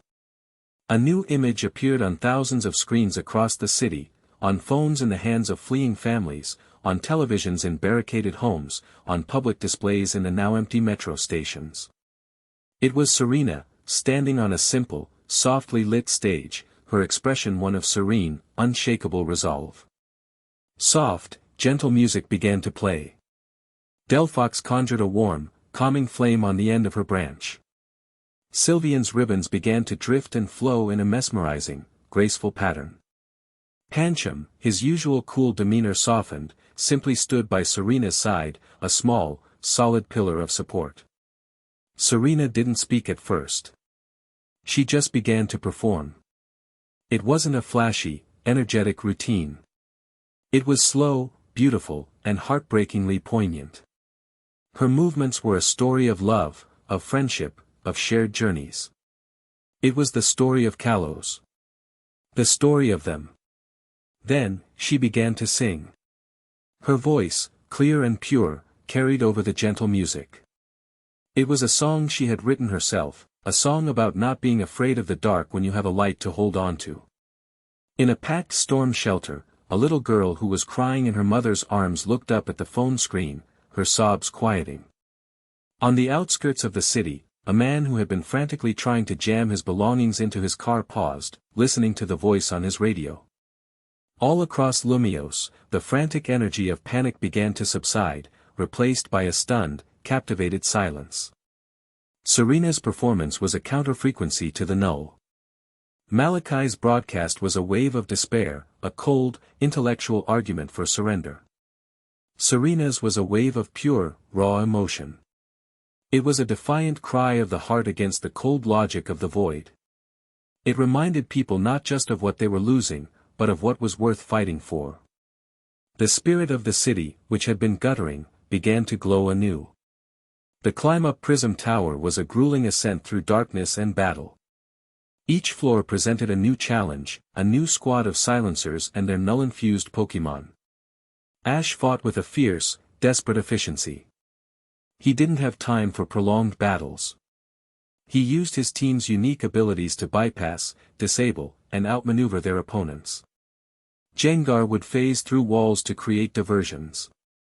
Pikachu's speed and precision Electrowebs would trap enemies.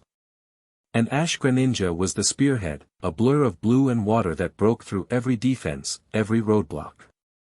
They were 100 floors up, their bodies aching, their Pokémon breathing heavily, when they reached the observation deck, the last level before the spire and the antenna controls.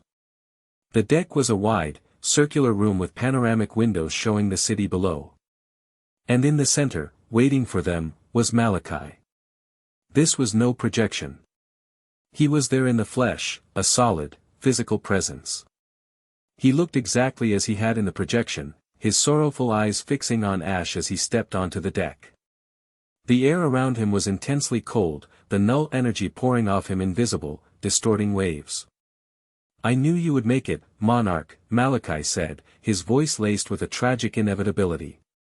"It is your nature. You cannot help but struggle. It is the core of your being." Behind him, a complex machine was integrated with the tower's control panels. Wires and crystalline conduits snaked from it to the base of the massive antenna that rose through the center of the room. A final, pulsating crystal was all that was needed to complete the circuit. The countdown timer on a nearby monitor showed less than 10 minutes remaining.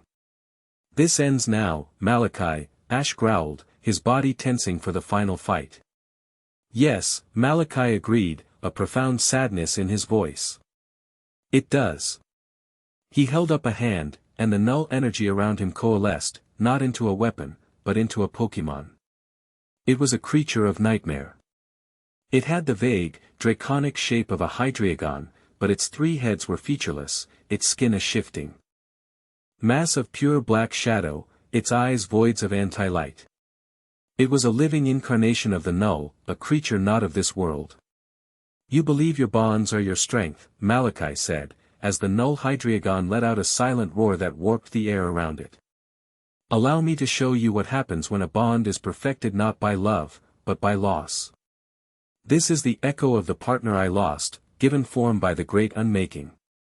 A perfect bond, with a perfect understanding of the ultimate truth, that all things must end." Ash felt a despair from the creature that was 1,000 times more potent than anything he had faced before. It was the crushing, absolute certainty of a being that had experienced total non-existence. "Greninja! We have to stop him!"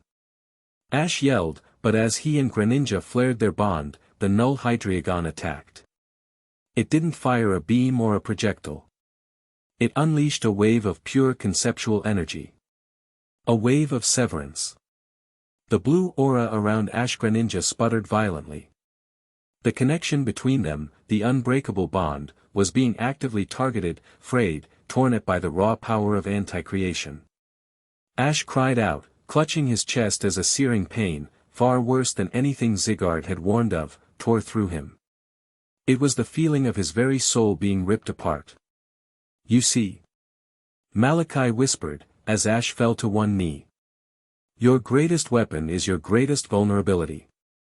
A bond cannot be broken by force, but it can be, unmade." On the screens around the observation deck, Serena's performance continued. Her voice, full of hope and love, was the only other sound in the room besides the hum of the conduit and Ash's ragged breaths. Malachi glanced at one of the screens, a flicker of annoyance crossing his face. "A pointless, sentimental gesture," he murmured. But Ash heard her. Through the pain, through the soul-tearing agony of the Null's attack, her voice was an anchor. A single, defiant point of light in an all-consuming darkness. He thought of her face, of her courage.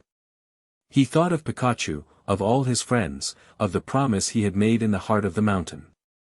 He would not be unmade.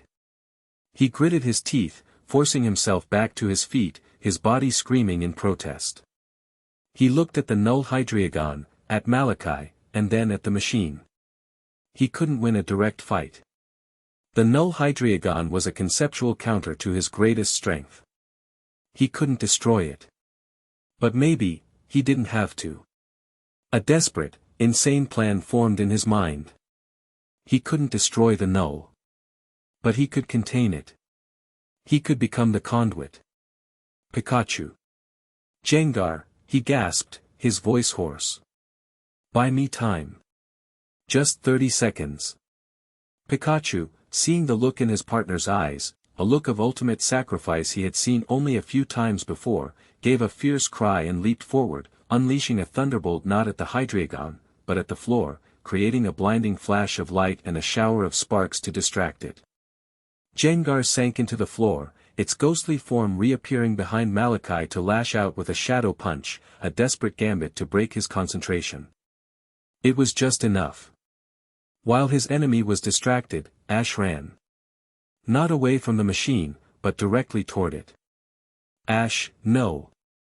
Serena's voice screamed, not from the screen, but from the stairwell door. She had arrived, Clement and Bonnie behind her, having abandoned the bunker when they saw Ash was in trouble. Ash didn't look back. He leaped onto the console, ignoring the searing cold of the Null energy.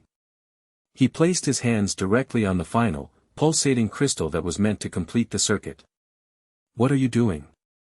Malachi yelled, his composure finally breaking as Jengar's attack forced him back. Instead of fighting the Null energy, Ash did the one thing Malachi could never have predicted. He opened his aura. He dropped all his defenses. He made himself a perfect, willing conduit. He didn't try to push the energy out.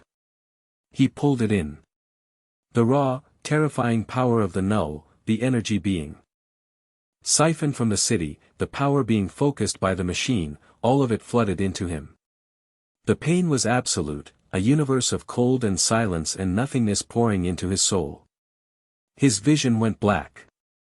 The sound of Serena's scream faded. He was being unmade from the inside out. But in the center of that storm of nothingness, he held on to a single, defiant spark, his bond with Pikachu, with Greninja, with Serena. He used his own life force, his own spirit, as the walls of a container, trapping the apocalyptic energy within his own body. The machine, its energy being rerouted into Ash, sputtered and died. The countdown timer froze at 0:07. The Null Hydreigon, its power source cut off, dissolved into black mist. Malachi stared in utter disbelief. The Monarch had not destroyed his plan. He had absorbed it. He had taken a city-killing bomb and swallowed it whole. Ash stood there for a single, silent moment, his body a vessel for an impossible amount of anti-creation energy.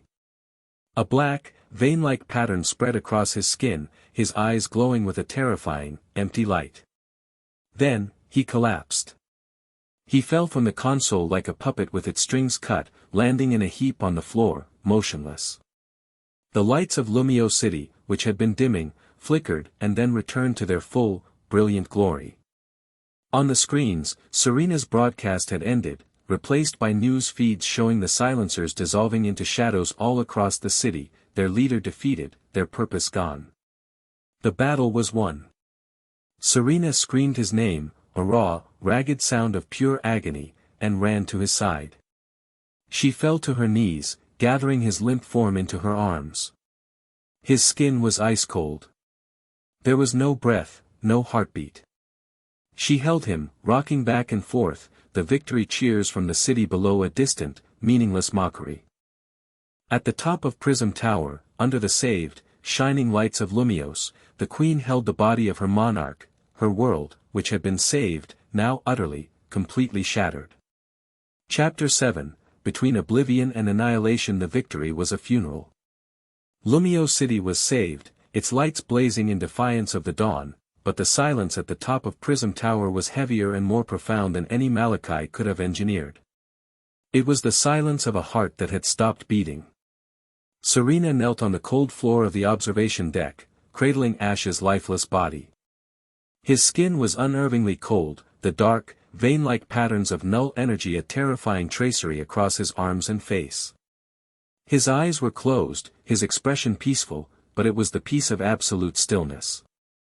Pikachu was a small, trembling ball of yellow fur on Ash's chest, nudging his chin with his nose, letting out soft, whimpering cries that were utterly heartbreaking. Alan stood frozen, his usual grim composure shattered. He had witnessed power his entire life, mega evolution, primal reversion, the ultimate weapon, but he had never seen anything like this. Ash hadn't just won a fight. He had subverted the very rules of the conflict, absorbing a conceptual weapon that should have erased him from existence. The sheer, insane courage of it was matched only by the totality of its cost. Clement and Bonnie were a few feet away, their own shock and grief a palpable aura. Clement was staring at the readings on his wrist device, his face a mask of horrified disbelief. "There's nothing," he whispered, his voice cracking. "No bio-signs. No electrical activity in his nervous system. But, his cellular structure is intact. It's like his body is a perfect vessel, just, empty. The null energy, it didn't destroy him. It replaced him." Malachi, the herald of silence, stood apart from them, his own face a portrait of stunned confusion. His conduit was broken, his master plan foiled by an act of sacrifice so far beyond his nihilistic philosophy that he couldn't process it. He had expected resistance, defiance, destruction. He had never anticipated self-annihilation as a strategy. The monarch had taken the ultimate concept of severance and contained it within himself. He had become a living prison for the very force Malachi served. He absorbed it, Malachi murmured to himself, the words full of a terrible, dawning reverence. He became the seal. Serena barely heard them. Her world had shrunk to the cold, still form in her arms. She ran a trembling hand through his black hair. "Ash," she whispered, her voice raw. "Ash, please. Wake up. Please, you promised. You promised we'd do this our way." Tears streamed down her face, falling onto his still chest. "You can't leave me. Not now." Her plea was answered not by a miracle, but by the harsh, clattering sound of armored boots. The stairwell doors burst open and a squad of soldiers in sleek, black tactical gear swarmed onto the observation deck. They were not Kalos League personnel. Their uniforms bore an unfamiliar insignia, a stylized, shattered planet. They moved with a cold, ruthless efficiency, their weapons, strange, rifle-like devices that hummed with a contained, dangerous energy, leveled at everyone in the room. Leading them was a woman with silver hair cut in a severe, military style and eyes as cold and gray as a winter sky. Her face was sharp, intelligent, and utterly devoid of emotion. She took in the scene, the defeated herald, the grieving friends, the lifeless body of the monarch, with a single, sweeping, analytical gaze. "Target is neutralized. The null event has subsided," she stated, her voice as clipped and sterile as her appearance. Secure the asset and the anomaly. 2 soldiers moved toward Malachi, who offered no resistance, his will to fight seemingly gone. 2 more approached Ash's body. Get away from him. Serena shrieked, her grief instantly transmuting into ferocious, protective rage. Her Delphox end. Sylvian materialized in a flash, placing themselves between her and the soldiers, their expressions menacing. The silver-haired woman raised a hand, halting her soldiers. Her cold eyes settled on Serena.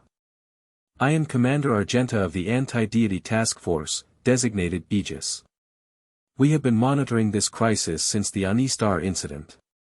Our mandate is to contain and neutralize threats on a cosmological scale, by any means necessary.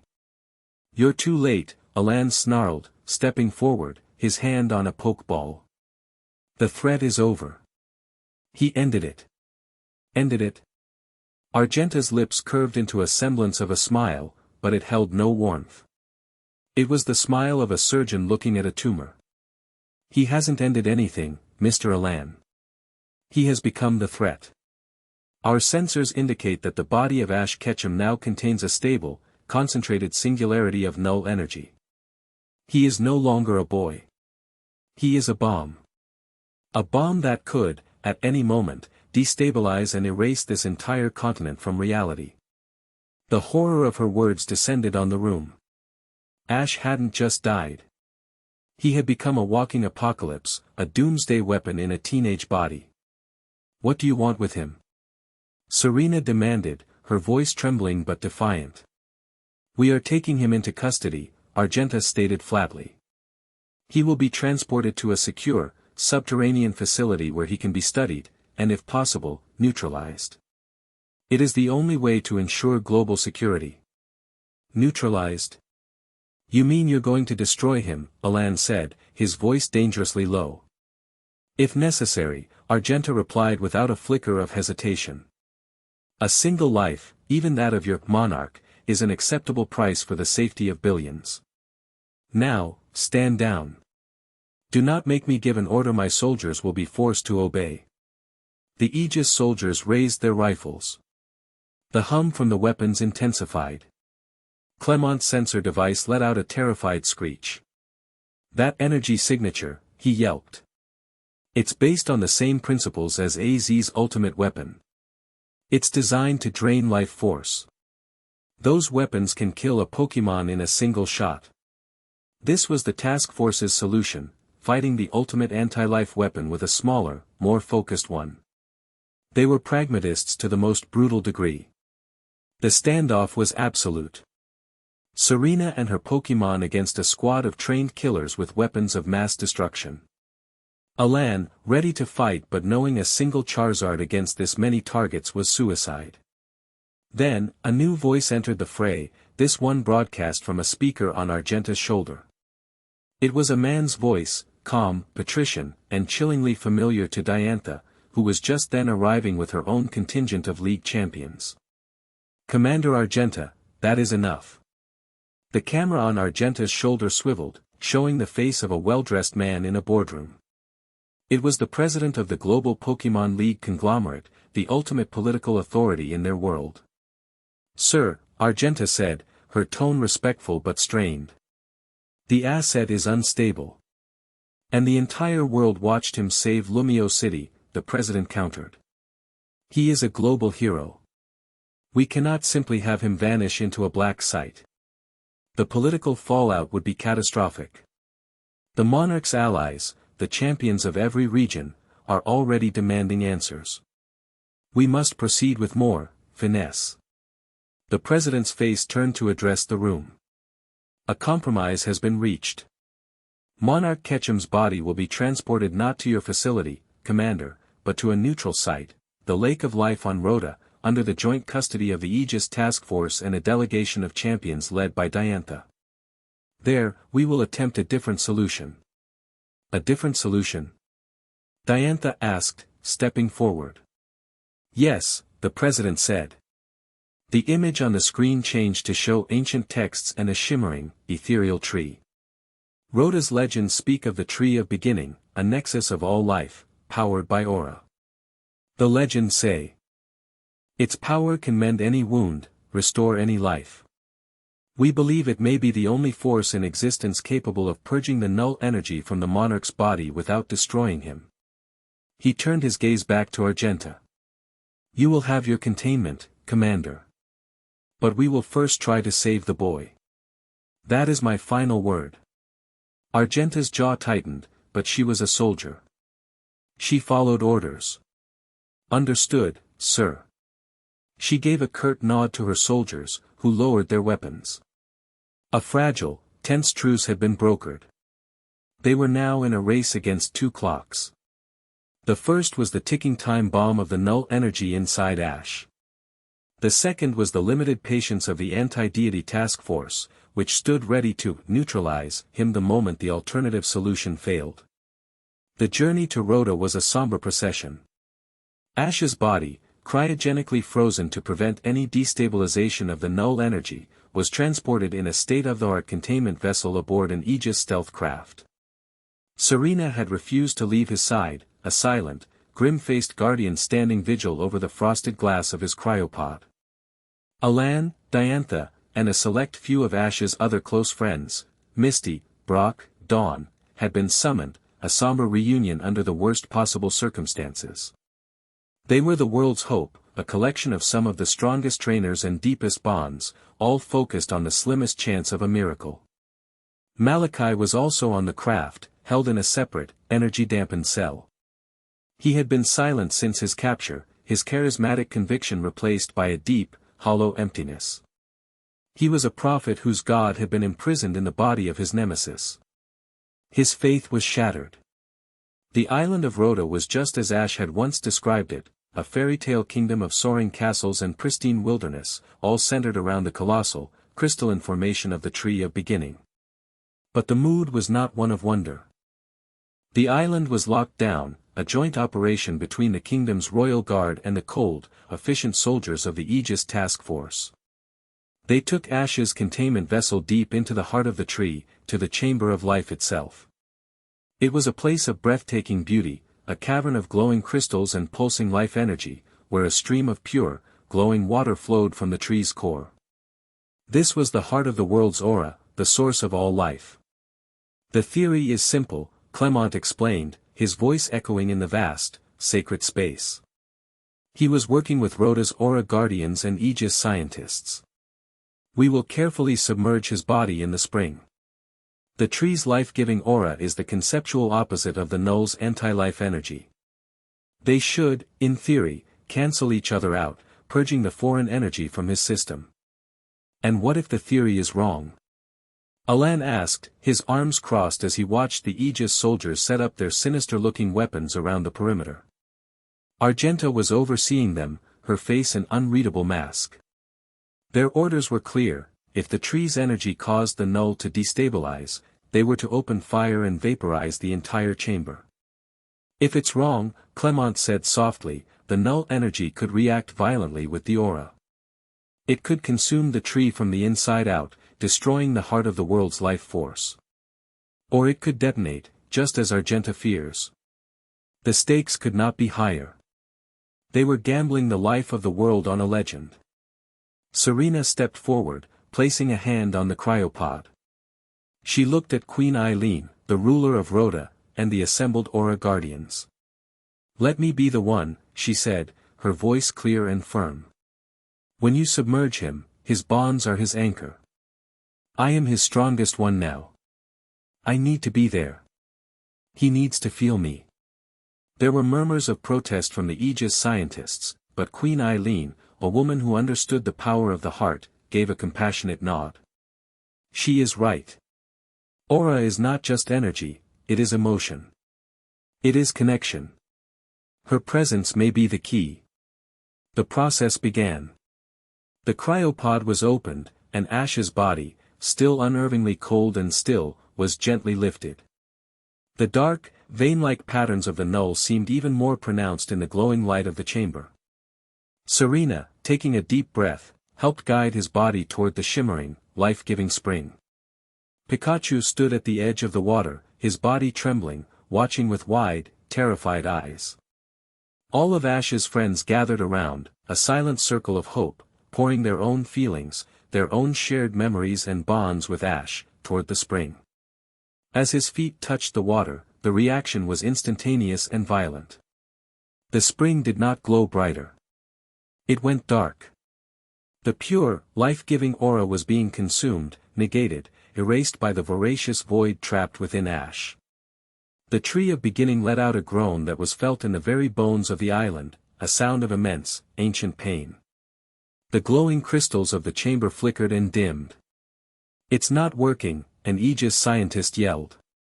"The null is consuming the aura. The tree is dying. Abort. Abort the procedure," another shouted. Commander Argenta's voice was cold and clear. "All units, target the subject.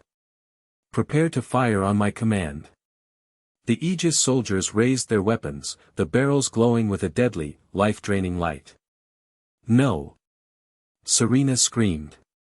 She held Ash tighter, shielding his body with her own, placing herself between him and the firing squad. "Don't you dare. Give him a chance." She looked down at his face, so peaceful in the now darkened water. The null was winning. The tree was dying. And in a few seconds, the soldiers would fire, annihilating them both. Despair, cold and absolute, washed over her. Malachi had been right. Zygarde had been right. Their bond had led to this. It had led to ruin. But then, she remembered Ash's defiance. "We'll win by making our bond stronger." She wouldn't let it end like this. She wouldn't let their story end in a quiet, logical erasure. If their bond was the beacon that had caused this, it would also be the weapon that ended it. She closed her eyes, ignoring the soldiers, ignoring the dying tree, ignoring the dying boy in her arms. She focused on her heart. She reached inside, past the fear and the grief, and she grabbed hold of the pure, brilliant, incandescent love she felt for him. The love that had driven her across Kalos, the love that had made her a queen, the love that had given her the courage to propose in front of the world. She poured all of it, every last drop, into her touch. She leaned down and pressed her lips to his, a desperate, final kiss that was not of passion, but of pure, conceptual energy. A kiss that was a declaration. "I am here. I love you. Come back to me." In the darkness of his own non-existence, in the silent, empty void where his consciousness had been unmade, a single spark ignited. A memory. A feeling. The taste of honey, the scent of spring blossoms, the sound of her voice. Her love, a force of pure creation, was a lifeline thrown into the abyss. Ash's consciousness, which had been scattered into nothing, began to reform around that single point of light. On the outside, a miracle happened. A faint, golden light began to glow from Ash's chest. It was his aura, reignited by the spark of Serena's love. It pushed back against the encroaching black veins of the null. The tree of beginning, sensing this new, defiant spark of life, stopped groaning. The water of the spring, which had gone dark, began to shimmer with a faint, renewed light. The process hadn't failed. It had just needed a catalyst. It needed a bond to show it the way. But Argenta saw only a new, unstable energy reading. "He's destabilizing." "Fire," she commanded. The world slowed down. The Aegis soldiers squeezed their triggers. Beams of life-draining energy shot across the chamber. But they never reached their target. A figure moved in a blur of black. Malachi, who had been watching from his cell, had somehow broken free. He threw himself in front of Serena and Ash, his arms outstretched. He didn't have any power, any null energy left. He was just a man. The beams from the Aegis rifle struck him full in the chest. Malachi didn't cry out. A sad, peaceful smile touched his lips as his body was engulfed in the life-draining energy. He had spent eons as a herald of nothingness, a preacher of the void. But in his final moment, seeing a love so powerful it could defy oblivion itself, his shattered faith found a new, singular purpose. He had been saved from his own philosophy. He chose to protect the very thing he had sought to destroy. His body disintegrated into dust, a final, silent sacrifice. And in that single, stolen moment his sacrifice had bought them, the process completed.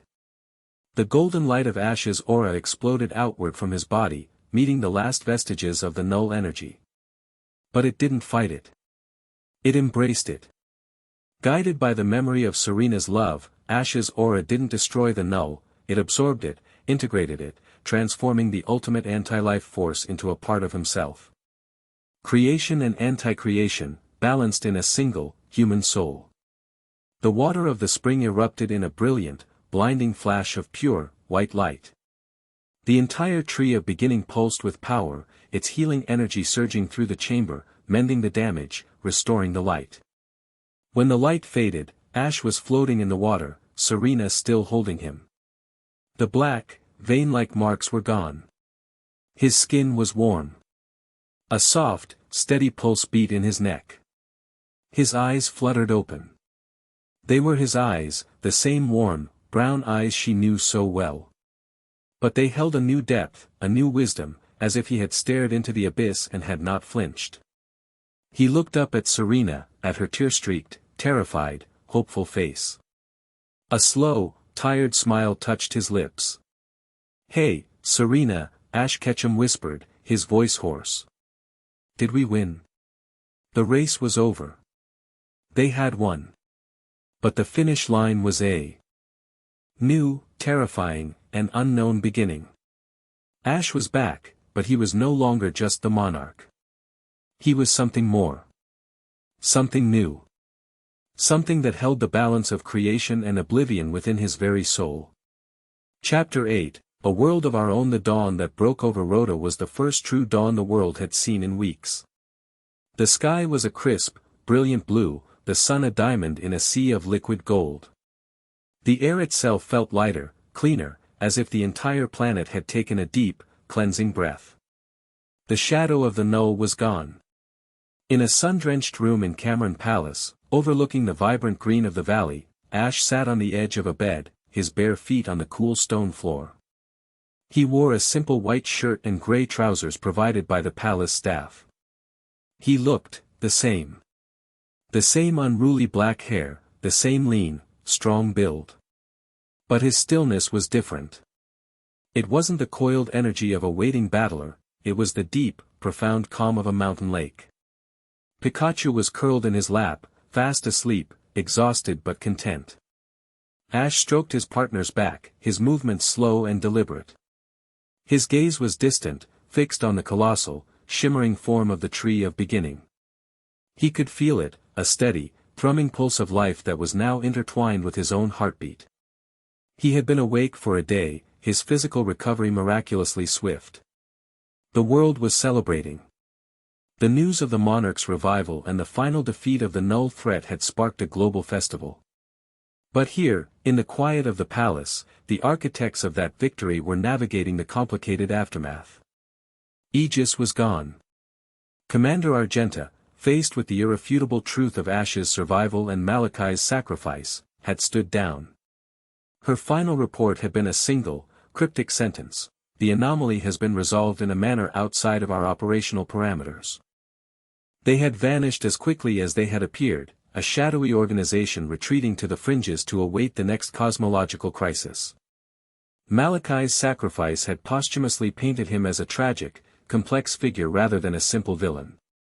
His story, pieced together by a repentant Zygarde, communicating through Bonnie, was one of a being from a previous iteration of reality, a man whose entire world had been erased by a cosmic reset, leaving him as the sole survivor, driven mad by a grief that was, by all measures, absolute.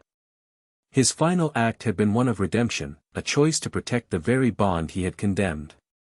The door to the room opened softly.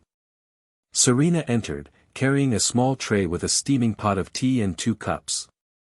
She wore a simple yellow sundress, and the worry that had been etched onto her features for so long was finally gone, replaced by a quiet, radiant happiness. She set the tray down and sat beside him on the bed, their shoulders touching. For a long moment, they just sat in comfortable silence, watching the sunlight play across the valley. "How do you feel?" she asked finally, her voice soft. He turned to look at her. His eyes, those warm brown eyes, now held galaxies. She could see it now, in the quiet light. A depth that was both ancient and new. He smiled, a real, genuine smile that reached those new, old eyes. "Quiet," he said. It was a strange word, but she understood it perfectly. The constant, driving, restless energy that had defined him his entire life, the need to battle, to move, to strive, it was still there, but it was no longer a storm. It was a deep, powerful ocean current. And, clear. He held up his hand, turning it over in the light. "I can still feel it. The null. It's not a weapon. It's not a poison anymore. It's just, a part of me. The other side of the coin."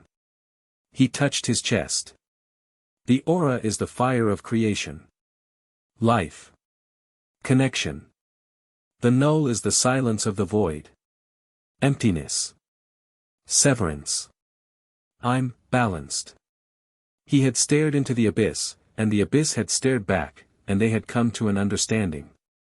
He was no longer just a beacon of life, he was the fulcrum upon which life and its absence now rested. He had inherited a piece of a god's power, not through battle, but through sacrifice and love. "Does it hurt?" she asked, a tremor of the old fear in her voice. "No," he said, and he took her hand, his fingers lacing with hers. His touch was warm, solid, real. "It's just, there. A reminder." He squeezed her hand. "A reminder that nothing is more powerful than this. Their bond. The tether that had pulled him back from non-existence." The door opened again, and their friends began to file in. Alan, his arms uncrossed for once, a look of grudging, profound respect on his face. Diantha, regal as ever, but her smile genuine and relieved. Clement and Bonnie, their faces bright with unadulterated joy. Misty, Brock, Dawn, all the faces of his long, incredible journey, a constellation of bonds that had formed the man he was.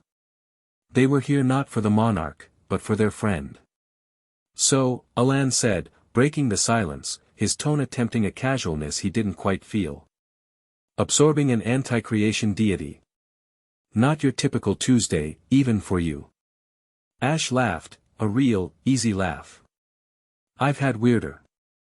The joke broke the tension, and the room filled with laughter and relief. They talked for hours, not about the end of the world, but about small things.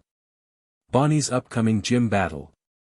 Clement's newest invention, a device to perfectly toast bread on both sides simultaneously. Dawn's next contest.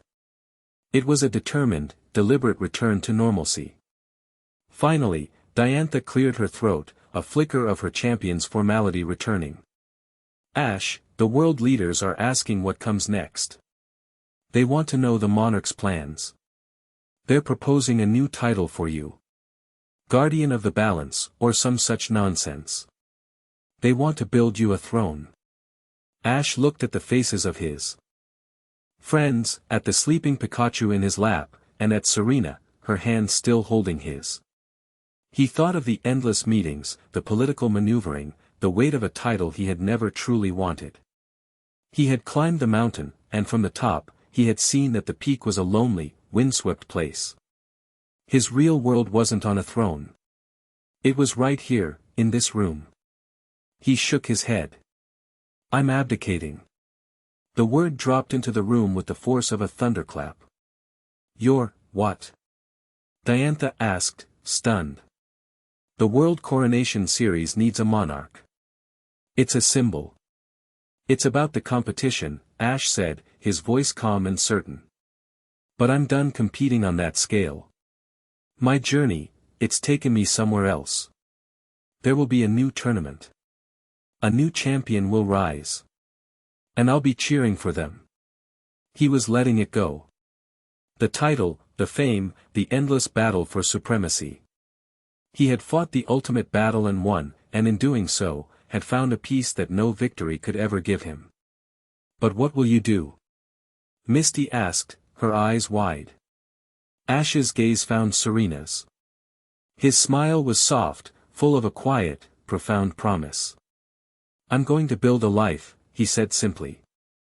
Later that evening, after the celebrations had quieted and his friends had departed, promising to visit soon, Ash and Serena stood on a balcony overlooking the moonlit valley.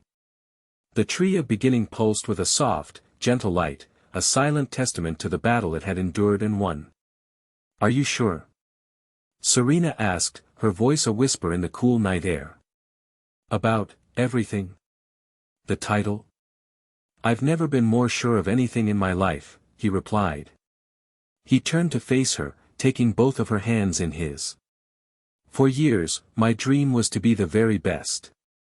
To be a Pokémon master. I thought that meant winning leagues, becoming a champion, becoming the Monarch. He looked out at the tree. But I was wrong. Being a master isn't about being the strongest. It's about understanding. Understanding your Pokémon. Understanding your friends.